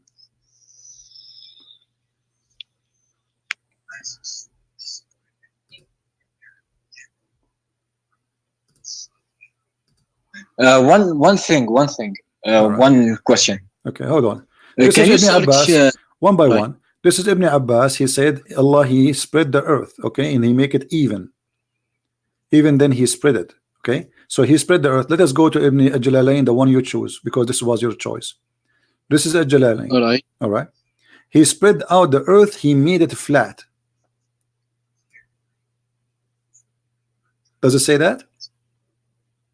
Wait, It's still loading. That he spread the earth, even then he spread it on. Wait. Can you put it in Arabic so I can see it better, so I can clearly? Yeah, no problem. Here we go. You see, but I'm showing because the people they are watching, they speak English only. Yeah. But anyway, this is a Jalalain. This is your official Islamic website, the Kingdom of Jordan. You are from Jordan, right? So the King of Jordan is your king. Yeah. Okay. It says here. It says the website Royal of Ahl al-Bayt Institute of the Islamic Thought, Amman, Jordan. Do you see it? Yeah, I see it. This is authentic government website. Okay. It says he made the earth flat for it being created before the heaven. Okay, so the Muslims, they lie and they say that this word the ha mean shape of an egg, but we cannot find one Muslim translation adding the word egg in the interpretation or shape of an egg. Why? They are saying the opposite. It's expanded, it's spread it, trying to hide the truth. But as you see, the word the ha mean he made it flat. So Allah here is speaking about how he created the earth. He created the sky. He left the sky up. He made the day and the night, which mean the stars. And after that, he made the earth flat. You said to me, I'm wrong about when I said the earth is flat according to Islam. How you say about this? What do you say about this? I don't know what to say. Okay. What about we go and see Ibn Kathir? Do you like Ibn Kathir? Yeah. Go ahead. Yeah. 79. Here we go. This is Ibn Kathir. I will show you the whole website in the screen. Ibn Kathir. All right. Verse number 30. Okay, we will show the whole page.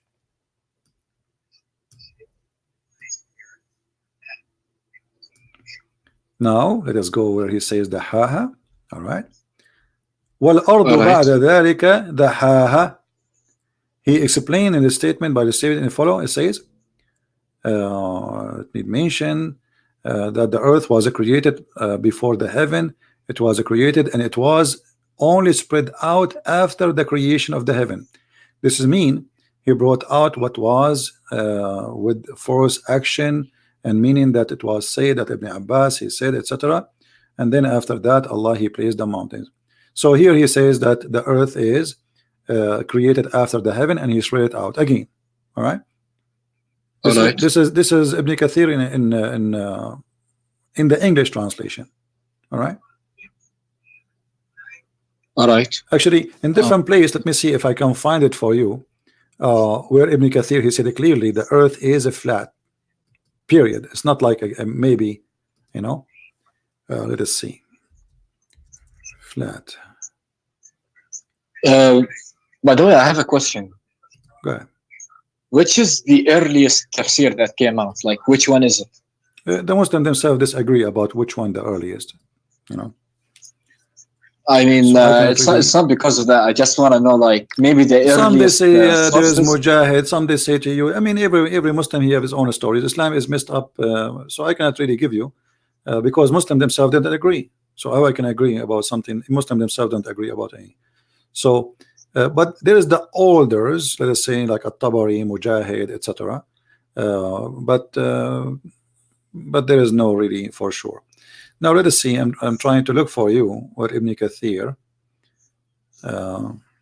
made it clear.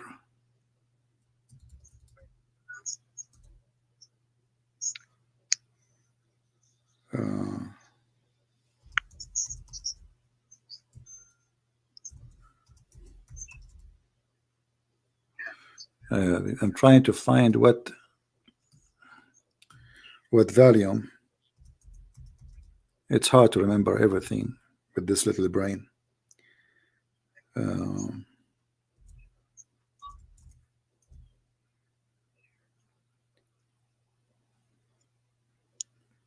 Yeah, maybe I will try later too, because I cannot find the volume in Arabic. So you can see that Ibn Kathir he made it clear.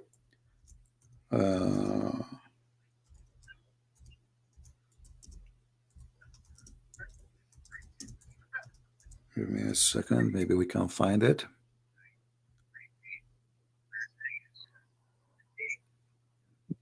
Okay.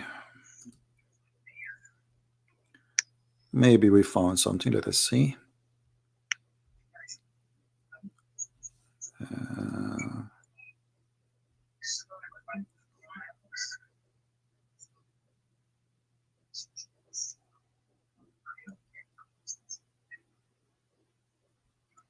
because I don't like to say something and I don't show it, you know. So, all right, yeah, I'm waiting. Take your time. yeah.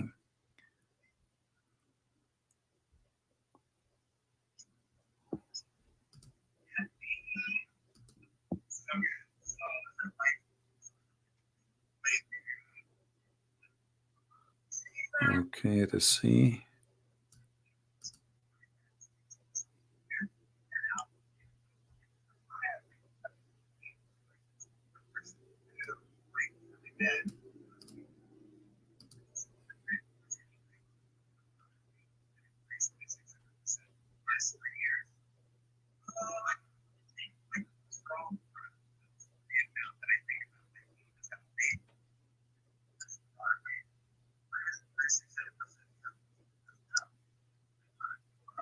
Yeah, well, there is a website actually, but I could not open it.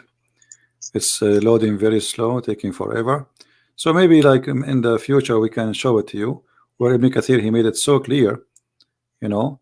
But anyway, already we showed you what Jalalain is saying, what Ibn Abbas is saying, and those are all Islamic scholars. And we can go to Al-Tabari, we can go to Al-Qurtubi, we can go to anyone you want. All of them, they are saying the same.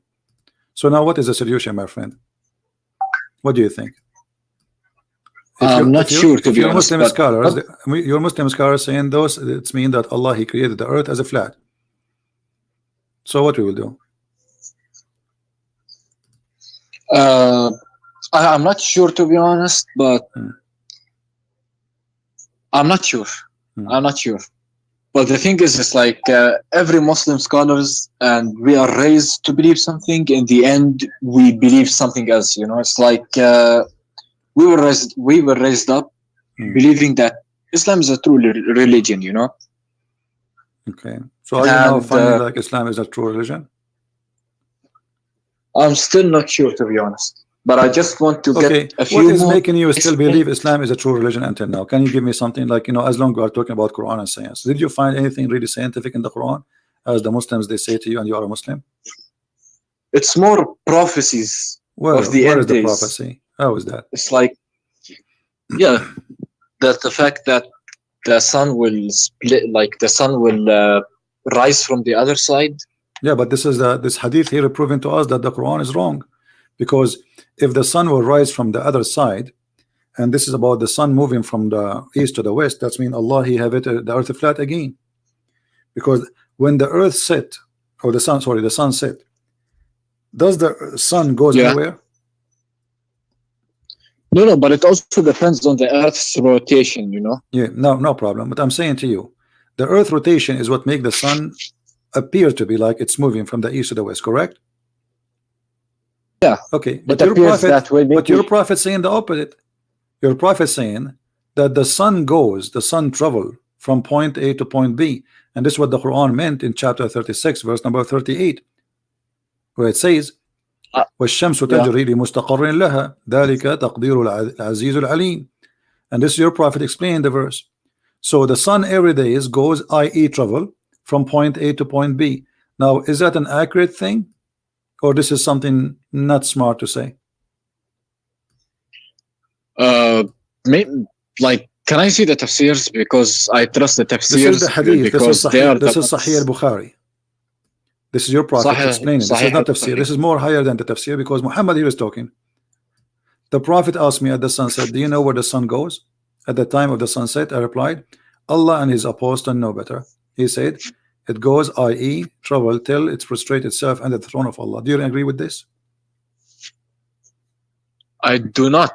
But another question, like, which website is this? This is sunnah.com. Sunnah.com, is it trusted? Which country is Who cares about which from? country, my friend? This is the hadith. You can check the hadith. This is the hadith number. Okay, this is Sahih Bukhari, hadith number 3199. The website is not important. I can post this in my website. I own. It doesn't change the fact that this is Sahih Bukhari. And this is, yes, this is an Islamic website run by Muslims called sunnah.com, Muslim Sunni. So the sun goes every day, and the sun, this is how he explained the sunset. Now this is obviously Muhammad, he do not know what he's talking about. All right, but a few more things actually. It's like, for example, that's like how does this explain that the sun is gonna rise at the end of days? The sun will rise from the other side. Look what it says here. This is not about the rotation of the earth will change. No, this is about the sun itself will go and come from the place where it came from, which means from the west. This is stupid. So this is not about rotation of the earth will change. This is the sun will change where it's coming from. Read carefully. It says clearly that the sun will keep doing this, going from the east will rise again and permitted for it to come like every day. But then when the judgment day come or it's close, the sun will rise from the west. Do you see it? It says but it will not permitted, but it will be ordered to return whence it has come, and so it will rise from the west. So the one who will change direction is not the earth rotation, it is the sun, which used to do the daily thing from the east to the west. Now Allah will order the sun to go back from the place where it's coming from, which is the west. And this is obviously false. And I saw a video. I know why you are saying this is about the rotation of the earth, because I saw a video saying a Muslim sheikh with the music in the background, brother, Allah, he said the earth will change the rotation. Scientists, they are saying the earth is slowing in its rotation until one day the earth will flip and change the rotation, and then the sun will appear from the west. But this is not what the hadith is saying. Too much drama and too much music and too much fabrication, fraud. I mean, don't you think that it might be a metaphor of something? My friend, like talking not about necessarily the actually. You see, I don't know what's your name, my friend. What's your name? Yusuf. Yusuf.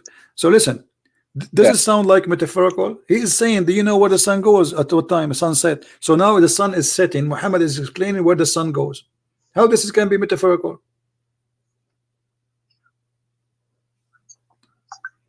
I don't know. Maybe it's like where does the sun set? Maybe at the end of times, you know, the judgment day. They are maybe talking in that day, my friend. The guy was riding his donkey with his friends, and then he says the sun is setting. He said, "Do you know where the sun set?" This is not like they are sitting and they are talking about something. They are seeing the sunset. The sun is setting now. So, do you know where the sun set? This is your prophet question. He asked me at the sunset, do you know where the sun goes? I mean, he even make it more clear. Goes. Where the sun goes. He did not even say where the sun set. He said where the sun goes. أين تذهب الشمس? Can I see it in Arabic? Yeah, sure. Here we go. Like just for a slight moment. I just want to read it. Here we go. Do you see it? أين تذهب? Wait, it's still loading. No problem.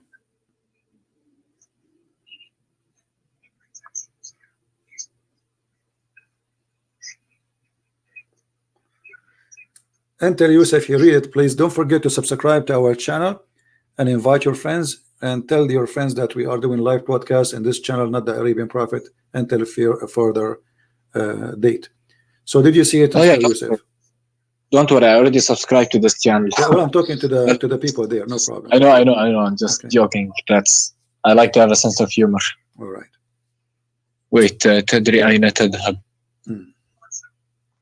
Wait, can I read it from the beginning? Yeah.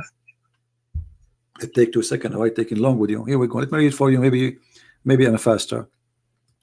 It says, عن أبي ذر رضي الله عنه قال النبي صلى الله عليه وسلم لأبي ذر حين غربت الشمس أتدري أين تذهب؟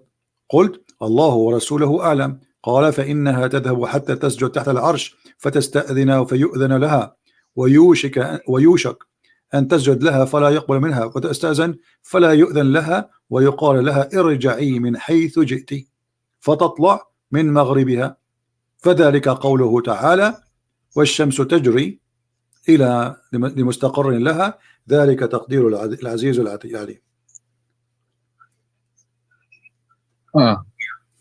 So the sun is the one is running, the sun is going, and this is what the Quran, even he support what he say from the Quran. So he's explaining the verse in the Quran that the sun run in a course. This is the course of the sun.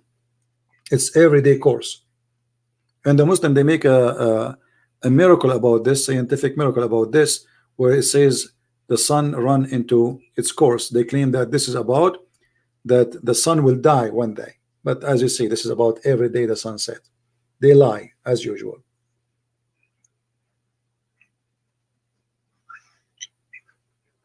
Wait, والشمس تجري مستقر لها ذلك تقدير العزيز العليم. Alright, I don't know about this, to be honest. Like, can you show me a Quranic verses that agree with this? You know, because the hadith that does not agree with the Quran. I don't know. My friend, what did you eat today?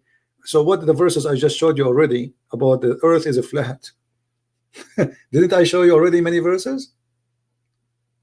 You know, it's kind of hard, the fact that, you know, you've been raised in one thing and led to believe one thing, and then it turns out that everything you believed is wrong. You know, so I just want to like make sure that my whole belief is 100%. Yeah, if people they fool me and they lie to me, I'm not going to be a fool and stay a fool. I mean, okay, I was born in this community.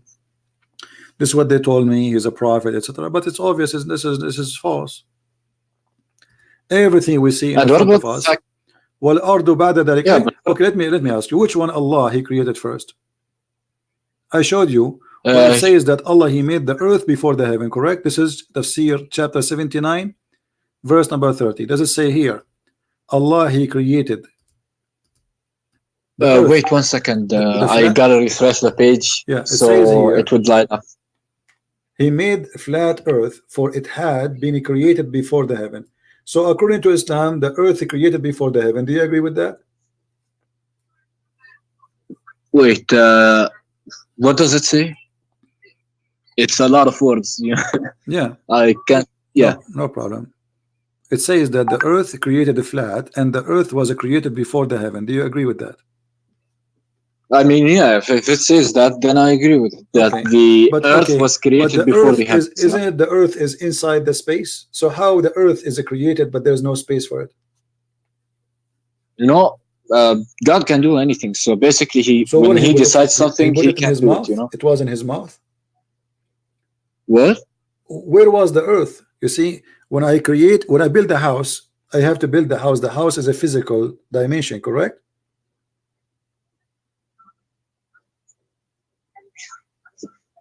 Excuse me again. The earth. If I build a house, yeah, the house is a physical dimension. There's walls, there's heights, correct? So it's going to take a size. Yeah. Okay. So shouldn't I first have a space so I can put the house in? I mean, if he wants to create the house, like we can't put God's level on our level, you know? No, my friend, this is the level of God. God, He created the space because He needs. This is why it's called the space. Because this is needed. I know, but He does not need it. No, it's needed. Because He's God. No, it's needed. So what if He's God? Okay, He created an earth. Earth is a physical thing. So this earth, which is a physical being, is going to be where? Is going to be inside a space. So you cannot create the earth before you create the space first. Otherwise, where the earth was, if there's no space. So look what it says. You know, you can go with your logic, no problem. But look at here. If I say to you now, I created the sky first, and I finished the stars. Do you agree with the Quran? All right. Chapter 79, verse number 27 says, Allah created the heaven, and then He lifted up. Yeah. And then He made the day and the night. He made the day and the night. And then after that, He made the earth flat. He made what? He made the what? In verse number 29, He made the day and the night. It's night. وَأَعْطَشَ لَيْلَهَا وَأَخْرَجَ ضُحَاهَا. You know what duha mean, right? No. The daylight, you know. So He made the night and He made the daylight. Okay, and then after that He made the earth flat. In the interpretation, they are saying that the earth was created before the heaven. So Allah here is coming back to finish work in His earth. I will go with this. But look what it says. Allah, He finished the sky in chapter 79 first before He finished the earth. Do you agree? Yeah, he finished the sky before he finished the earth, or the Thank earth you. finished But before if the we sky. go, okay, but if we go to chapter number 41, we will see that the opposite. Allah, he finished the earth before he finished the sky. Allah, he started working first in the sky, and he made the stars and the day and the night, and then after that he start working in the earth. If you read Can with I me, see the tafsirs of them? okay, Like, sorry, it's, yeah. chapter 41 actually is saying the opposite from that one. I mean, here it says that Allah in chapter 41, he created the earth and the mountains and everything in the earth and the grass and the trees, and then he went to the sky, and he in the sky was smoke. And then verse number 12, he made them 7 skies, and he made the lamps. This is chapter 41. But if we go to chapter 79, we will find the opposite. Here it says that the last thing Allah created is the stars. Take a note, please. This is chapter 41, verse number 12. What is the last thing Allah created? The stars. Okay. I think. Yeah. If we go to verse chapter 79, what is the last thing Allah created? I forgot. I Read with me easily carefully. forget. I'm Read with sorry. me carefully. Allah, he built the All right. sky here, verse number 27. Then Allah, he left the sky. Then Allah, he made the lamps. He made day and night, verse number 29. It's not appearing yet. No So problem. just It's give going me to a few take time. seconds. You will see it. And then Allah, he went to the earth and he made it flat. And then after that, he made the water and the grass and the trees. And after that, he put mountains. And after that, he made all things for you as cattle, as animals. So the last thing it was the animals. And the stars was all the way in the beginning. After he made the sky, he left the sky, he made day and night. But in chapter 79, it says the opposite. Allah, he created first the earth in 2 days. All right. Can I tell you something about it? Like, from what I saw online, is that at the beginning the sky was just like a smoke. It's just void. And then he created the stars. My the friend, seven this is not the heavens. problem. I don't He think. created that after. No problem, no problem. But which one Allah he created first? The stars or the grass and the tree and the water? That will make it simple for you. If you read with me carefully, think with me, please. Here in chapter 41, he created the earth in 2 days. And then he made mountains standing firm, and he made all the substance of the earth, which mean the grass and trees. And then, and you speak Arabic, and the Arabic is so clear, not that like translate. It says thumma mean after, correct? Yeah, thumma. Okay, so thumma stawa. Yeah. So after that, he went to the sky, and the sky was totally a smoke, which means there was nothing, correct? Yeah, but I just saw something online. I was searching while you were talking. With you, no problem. Let us say the sky was exist as a smoke, but this is not the problem. The problem is Allah, he says that after the sky was a smoke, this was after he finished the whole earth, and then he went to the sky. No, it's like he went to the sky, and then he made them 7 skies. And then in verse number 12, yeah, because he wanted to show the power. No problem. He wanted to show the he power. Made them, no problem. Let him do as show as he much. No problem. So, but here in verse number 12, it says, and the last thing he made is the lights, the lamps. So, can you show me don't the lights represent the 7 heavens? No, my friend. It says was زَيَّنَّا السَّمَاءَ الدُّنْيَا بِمَصَابِيحٍ, and we decorated the lowest heaven with lamps. This is according to your God. He put the stars in the lowest heaven. Do you see it? Wait. And this is the Arabic. Lights provided it with. Wait, can I see it in Arabic? Yeah, can I see it in Arabic?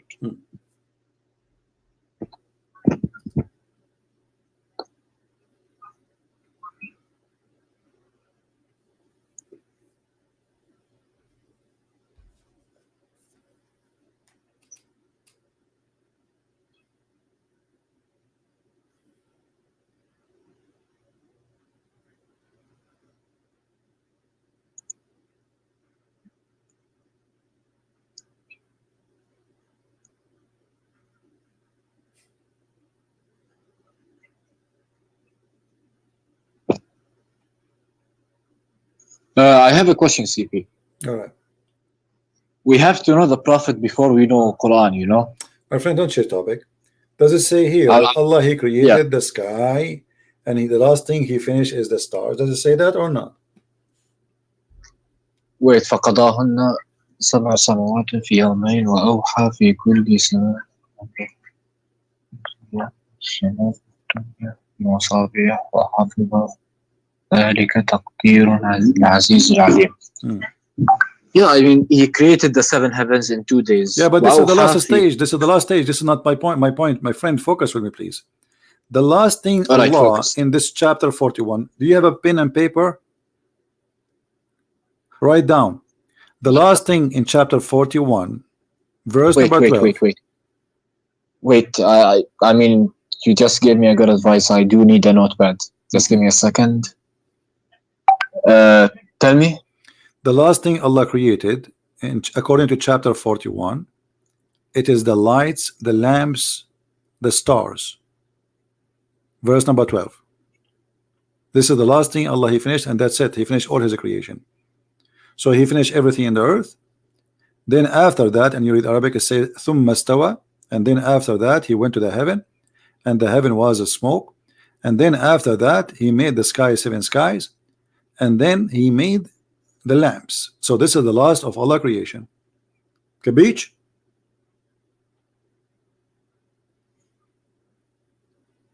Yeah, I just wrote it. It's like the last thing Allah created was the lights representing the lamps, and the lamps. No problem. If we go now to chapter 79, chapter 79 is totally the opposite.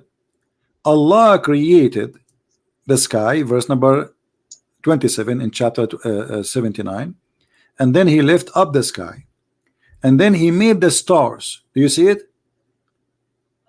And he made the night and the day, and then after that He made the earth flat, and after that He put the water and the grass, and after that He put the mountains. So how that can work? This chapter saying the first thing Allah in order, He made the sky, He left the sky up, and then He made the stars. So according to this chapter, the last thing Allah He did, He after He finished the mountains, He created the animals. Verse number 33. But in chapter 79, 41, the last thing after Allah He finished all those things, the cattle, the water, the substance of the earth, everything in the earth. After that He went to the sky. The sky was not even yet created. He made in 7 skies, it was a smoke. And then after that, the last thing He created the lamps. Can you show me the both references? Can you just like tell me what chapter and verse? Okay, I will do this. All right. I will try to put them side by side for you. Maybe that will help you. It will actually. It's okay. It's very helpful, to be honest. Yeah. No problem. Here we go. Let me zoom out.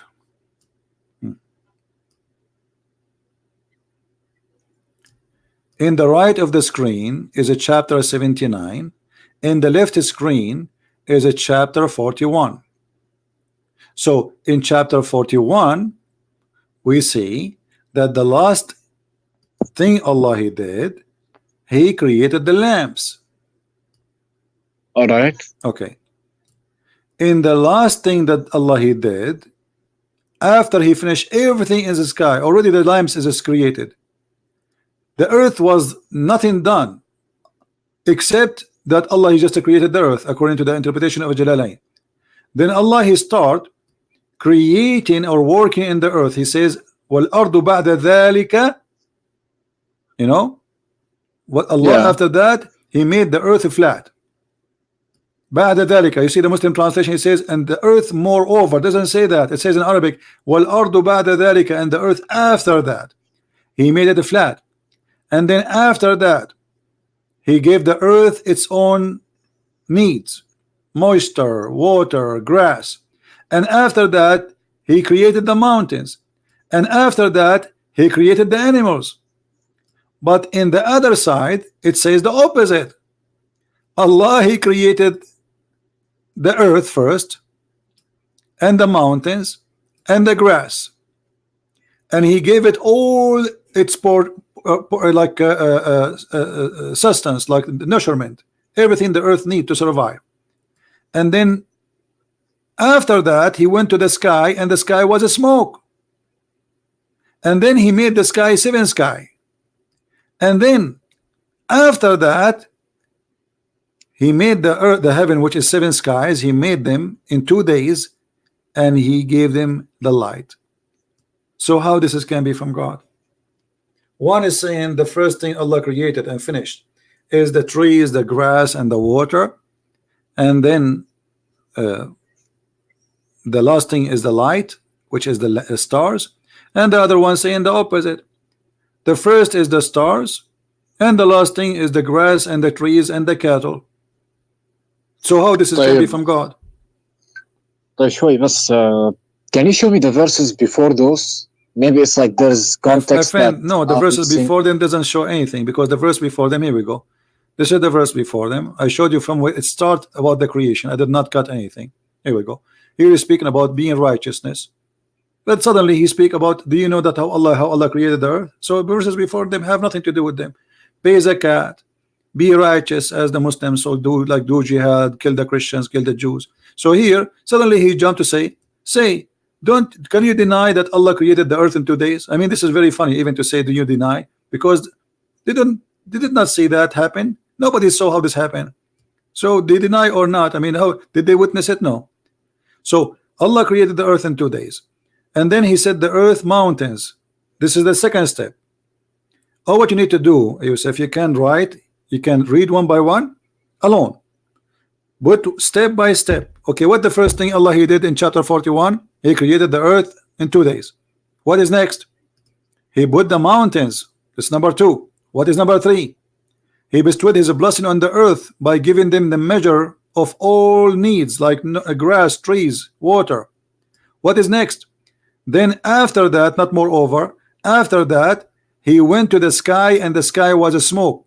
If we change this stupid translation here, we will see the following.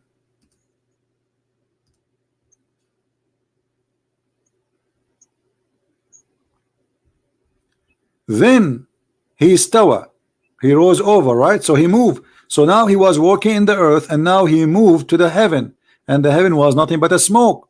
And he ordered the earth and the heaven to go and bow down to him, or let us say to pay respect. So now we have earth and now we have heaven, but the earth is totally finished. The heaven is not, it's just a smoke. Then he completed what? The heaven, and finished from their creation as 7 heavens in 2 days. And he made each heaven its affair, and then we adorned the nearest heaven, the lowest heaven, with lamps. So this is the last thing according to chapter 41 is done. But look, the order here is totally the opposite. Allah first he created the sky, then he created the land. Exactly. Not only that, focus in one thing. Not only created the land, the trees and the substance and the light, when they are created. So here Allah he created the sky. أَأَنْتُمْ أَشَدُّ خَلْقًا أَمِ السَّمَاءُ بَنَاهَا. Are you more difficult or creating the heaven? He lifted up, he made day and night. This is the lamps. And then after that he made the earth flat, and after that he made the water. Does it say in Arabic here وَأَخْرَجَ مِنْهَا مَاءُهَا وَمَرْعَاهَا, or I'm lying? Does it say that? No, you're not. No. Okay, so this is the number, this is the step. After Allah he made the earth flat, he made the water and the grass, the trees. This is the mar'aha, anything have to do with the greenery. And then after that he made mountains in the top of the earth. But if we go on the other side, it's the opposite. Allah first he created the earth in 2 days, and then in 4 days he made all the measurement, like the grass, the trees, the water, etc. And then after that he went to the sky, and the sky at this stage it was just a smoke, there was nothing. And then he created the sky as 7 sky, and then he created the lamps. I mean, I don't know what I can do more for you, Mr. Yusuf. After all of this explanation, you did not get it?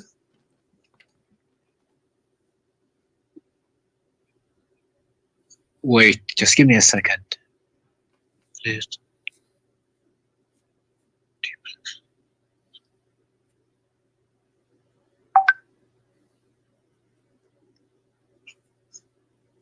Yeah, I got it. But I think it has like, can I see tafsirs like in Arabic so I My can? friend, you can see better understand. all of them, they got themselves busted. My friend Yusuf, you see, it doesn't matter how long I'm going to show you again and again. I mean, even this one need tafsir. It's very simple. It's very simple. It says Allah created the stars at the end here. It says Allah created the opposite at the end here. It's the opposite. You do not need. You speak Arabic, especially you speak Arabic. You have no excuse to say I did not get it. Yeah.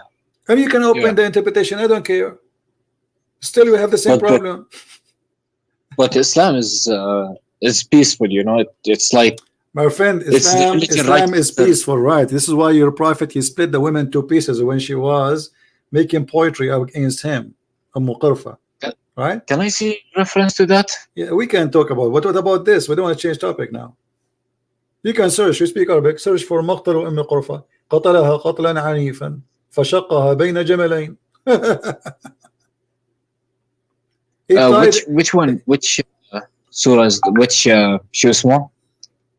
هذاك يا زلمة الحديث yeah, the hadith. Which one is it? Which one you mean? The what about Qurfa? Yeah, the one he split in half. Yeah, just you know, type in Google مقتل قرفة. Just type that. You will find. What do I type? Huh? Can I?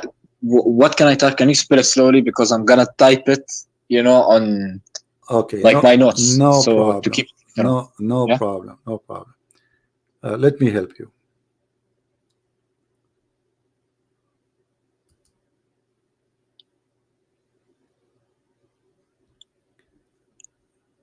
All right. Because there's many stories about it. All right.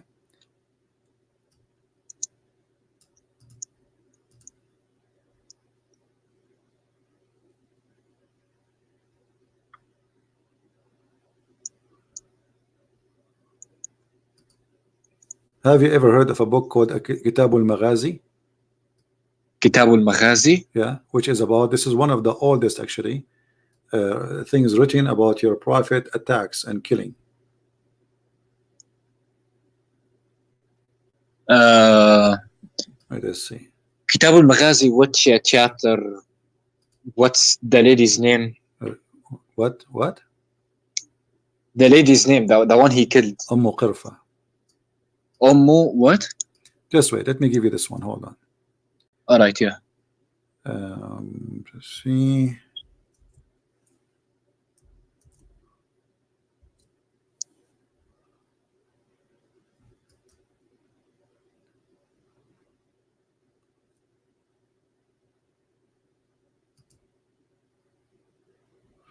All right, I will give you the link so you can read it in your own time.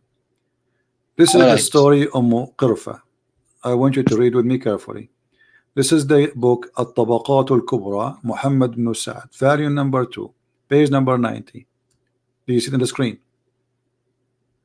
Not yet. Then he completed and finished from their creation as seven heavens. I'm still stuck on that screen. I just refreshed. Refresh your page. Yeah, I just refreshed. It's still there.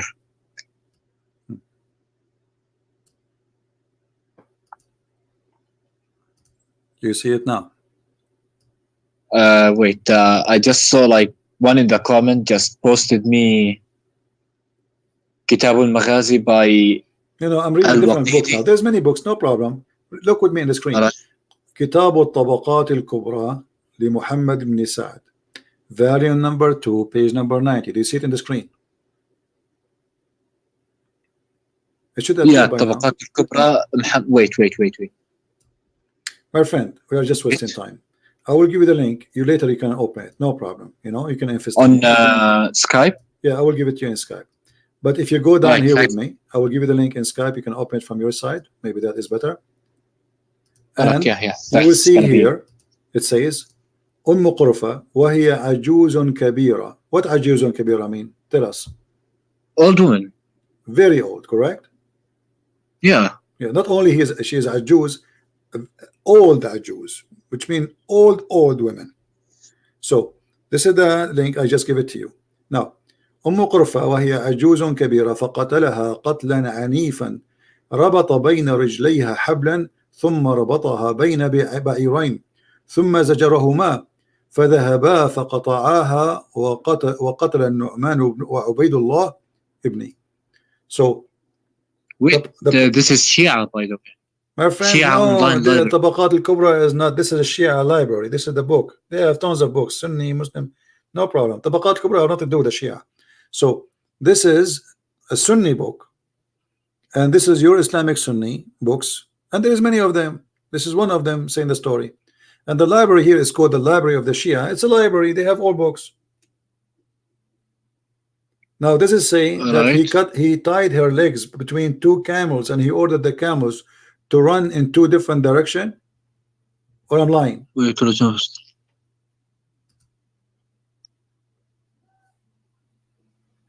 well, الطبقات الكبرى, is it صحيح or is it just friend, all Islamic there? stories are not sahih. Have you ever heard of an Islamic story is sahih? Anything will look embarrassing. The Muslim, they will say it's not sahih. I mean, we know the game. Yeah, I know the game, but Okay. it's like Sahih So Muslim, sahih? Nothing is sahih in Bukhari. Islam. If you ask me, nothing is correct in Islam. Nothing is authentic. Muhammad is not authentic. The Quran is not authentic. So if you ask me, Islam, all of it is a fraud. So when you say to me it's sahih or not, this is your business. This is your religion. This is not the Christian wrote a book saying their prophet he did that. This is you Muslims from your own time. This is your scholars. They are reporting to us the history of your prophet. So why you Muslim now you say to us, is that authentic? I mean, why you Muslim you fabricate a lie about your prophet like this unless it's true? Why in the world, Mr. Yusuf, a Muslim, you're a Muslim, why in the world you want to make a book it says that the prophet he did this? I mean, why you want to make your prophet look ugly? But for the Muslims, they never thought this is ugly, this is good. He pun Allahu Akbar, because Islam make you enjoy being savage. So but those like, who wrote the books are Muslims. This is your Muslim book, and this is page number 90, and this is variant number 2. So what we will do now? And the story reported in many places. What did you say just now? What did you say? It's like 2 seconds ago. I said Islam have books written by Muslims. And why a Muslim want to write a story like this about his prophet if it's not true? You see, if the one who wrote this book is a Christian, we will say, okay, Christian prince making Muhammad look ugly, maybe he's lying about him. Maybe the Jews. Yeah, I know. Some people think ugly things are good, and some people think good things are ugly. So for example, because Muslim, they were proud about the behavior of their prophet. He is a criminal. They have a. This is how they grow. That this is good. That's why the Quran says, you know, when you kill a human being, you did not kill him. It's Allah who killed him. وَمَا رَمَيْتُ وَإِنْ رَمَيْتُ فَإِنَّ اللَّهَ رَمَى. It's not me who shoot him. It was Allah who shot him. Right? Yeah, but here's the thing. For example, I trust like if you show me anything from Sahih Muslim or Sahih Bukhari, I'm gonna trust it. But it's like I've never heard of this book before, so me personally, I cannot really trust it. And some people see good as all right. Yeah. We can show you endless things from Sahih Bukhari, but the second you see them, you will say, I don't agree. No. I'll agree. If it's Sahih Bukhari, I'll trust it, because like if Sahih Bukhari, it's the most trusted. What do you want me to show you from Sahih Bukhari exactly? This one, the one you just showed me. So now, if this story does not exist in Sahih Bukhari, you will not accept it. I will not accept it. No. Okay. So if I show you something from Sahih Bukhari, you accept anything? Anything.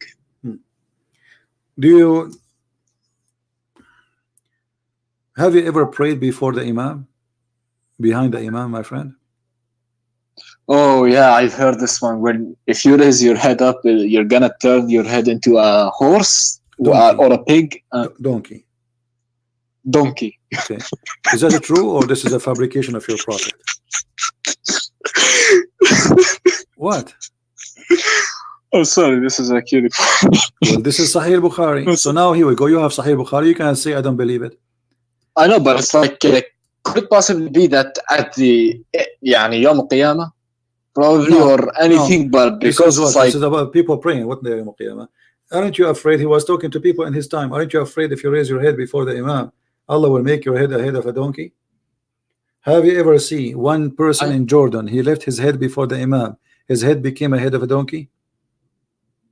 maybe in the afterlife his head will be a donkey. My friend, and why Allah will make his head the head of a donkey? Because the guy, he left his head. I mean, people they rape. Yeah, it's hard to Listen, people they people rape. Allah bow don't down make their head. with their head up. Listen, people rape, people kill, people steal, and Allah did not make their head the head of a donkey. Just because you're a good guy praying to Allah, just because you left your head up before He finished, Allah will make your head. Isn't it obvious Muhammad is making fun of you? Well, it's not because of that. For example, I can show you from the Bible and from the Quran why it's considered obedience to do that. For example, it's obedient. My friend, to can't Allah, can't the Prophet says don't do this without adding fictions and lies, because this is a lie. Either he mean it or it is a lie. So if you're trying to scare us, like in the old days in the Middle East, they used to scare the kids so they will not go away. Don't go away because the beast will take you.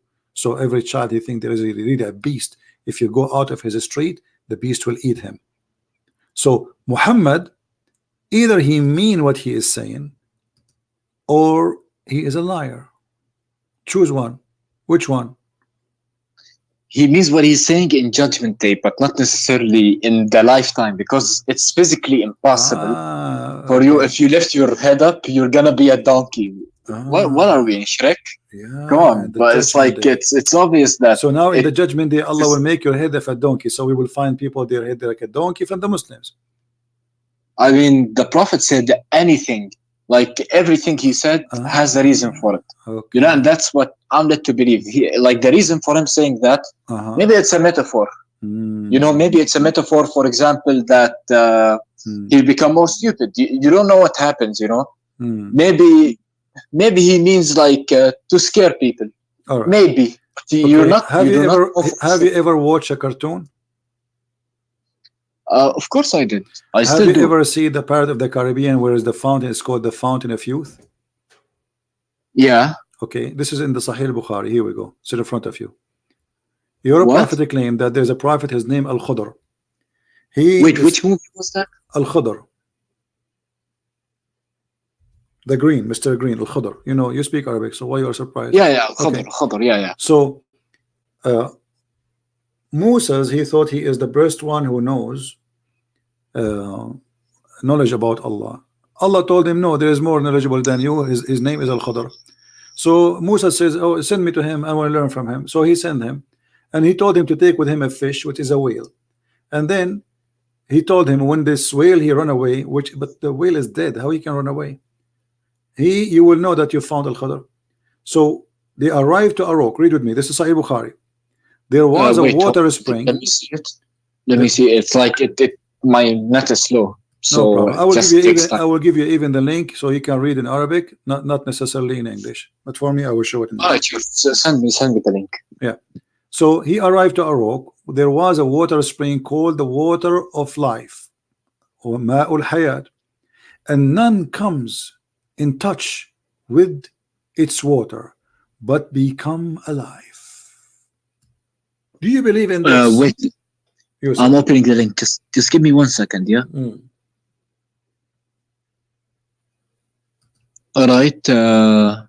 حدثني okay عن hold on. قال قلت لابن عباس إن نوفل.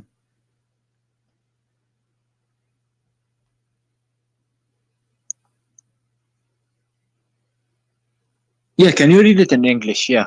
It's better in English. I did already. Okay, do you really believe that there is a fountain of youth? If you drink from it, you come back to life? If you drink from the mountain of youth, what will happen? You will become alive. Even if you touch it, just touch it, not drink it. Yeah. You believe in that? I mean, if Allah says it's true, then it's true. All right, my friend, take care. It's true. What I can do? I mean, what I can do more? Wait. No. What I can do more? Hold I mean, on. obviously. It's like, What do you mean? Like, you see, you show me from Sahih Bukhari. I'm showing you from Sahih Bukhari things which is crazy, it's stupid. This is no way there's no way a human being will believe that there's a water. It's called the water of youth. And the guy, he drank from the water of youth, he will never die. Al-Khadr, he was in the funeral of Adam, in the funeral of Noah, in the funeral of Musa, and he was in the funeral of your prophet. This guy never died. Why? Because he drank from the fountain of youth. So my friend, why you believe in Muhammad? Go and believe in the part of the Caribbean. In the movie, the part of the Caribbean, they are fighting over the fountain of youth. This is the movie about. Muhammad, he have it 1400 years ago. And you are saying to me, if Allah says so. So if this is what you believe, I mean, there's nothing I can do to you. What I can do more? Don't tell me wait. You're wasting your time. I'm wasting your time. There's nothing we can do. This is mad, my friend. I mean, come on. You know, it's like, I want to understand more. You know, it's like the hadiths are probably like more of, like, how do I tell you? My friend, listen. Aren't you the one who says to me, show me from Sahih Bukhari? Did you say that or not? I did, yeah. Okay. Isn't this a Sahih Bukhari in front of your eyes? It is. This is Sahih al-Bukhari. And I gave you the link. So if this is what your prophet is teaching, either it's true or it's a lie. The whale touched the water of the fountain of life. The whale come back to life. The whale, he run in the ocean. And then they walk in the ocean. Read the story. They walk in the ocean. Even this is in the Quran.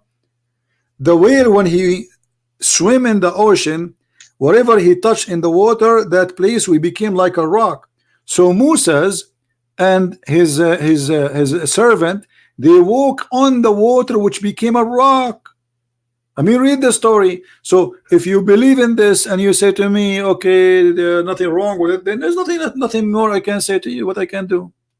It's not that. It's like when I was younger, I was taught about this, and the water is al-ilm. You know, it's my friend. science. It says in front of you, it's a fish. It's a physical fish. What water is? Here we go. He says water mean knowledge now. It's a fish, real fish. It's a whale. Even in Arabic, it says whale. You know what? You know hoot, right? You know what hoot? Yeah. Okay. Hoot. It says وَمَعَهُمَا الْحُوت. Not fish. It's not even a fish. It is a whale. And they are giving you the names. And حتى انتهيا إلى الصخرة فنزل عندها فقال فوضع موسى رأسه فنام فقال سفيان وفي حديث غيره etc. blah blah blah blah blah وفي أصل الصخرة etc. And then they wake up blah blah blah blah blah blah blah. And then okay, they ask him, what is the whale? He says, oh, I don't find it, it's gone. Why the whale is gone? Because the water touch the whale and the whale come back to life. And then they went back to look for the whale, and they follow the trace of the whale in the water, in the ocean, and they walk in the ocean because the ocean where the whale swim became like a tunnel, like a highway. So they walk there and they keep walking until they found in the middle of the sea a guy. Read with me carefully. So they came back, retracting their steps, and then they found in the sea the way of the fish. Have you ever heard of somebody can find a track of a fish in the sea? No. Why? Is it a sand? Is it a snow? It's a water. So they found the track of the fish in the sea, looking like a tunnel. So there was an astonishing event for this attendant, and there was a tunnel for the fish. When they reached the rock, they found a man covered with garment. Moses greeted him. The man said astonishedly, is there any such a greeting in your land? The guy is in a rock in the middle of the ocean.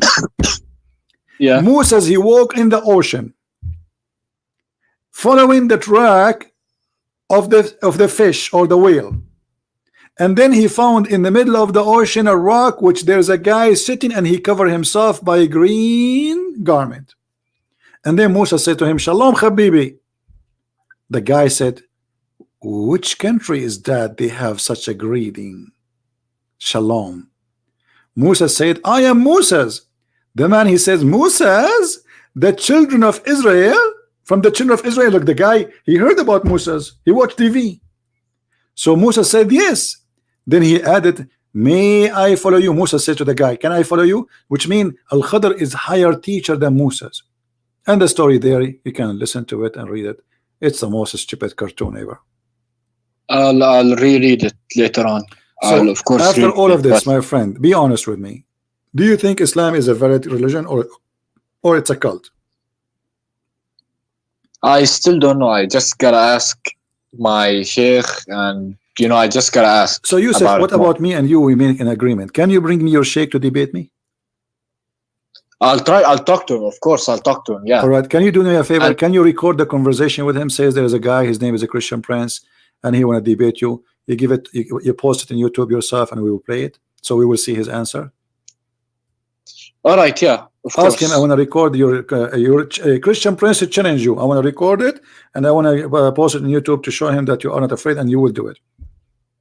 I'll send it to you on Skype if you're still available. I don't accept files in Skype. You have to post it in YouTube, and you can make a private YouTube, no problem, or let us say enlisted, so I can take it from there. But I don't take files in my Skype. Then what if I make another YouTube channel, because I don't want my YouTube channel to make anything, my friend. Don't make it complicated. You can post it in Facebook, anything you want, doesn't matter. Find a way. All right. Yeah. Take care, my friend. Take care. Just one more question. Yeah, this question kind of gets to me a bit.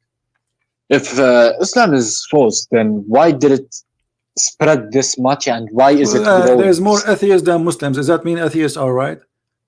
I mean, what does this mean? No, but Islam is not really what spread.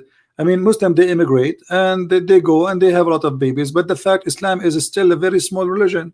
Christians are more than 3 billion human, but we don't go and say we are right because we are 3 billion. So if the number is true, that will not make anyone right except the Christians. The Buddhas are big and huge. The Hindus are big and huge. The atheists are big and huge. So this is all this is false logic, my friend. How many people believe in smoking? Doesn't mean it's right. No, it's not because of that. I'm saying my question was, I mean, 95% of the Muslims don't speak Arabic. Is that correct?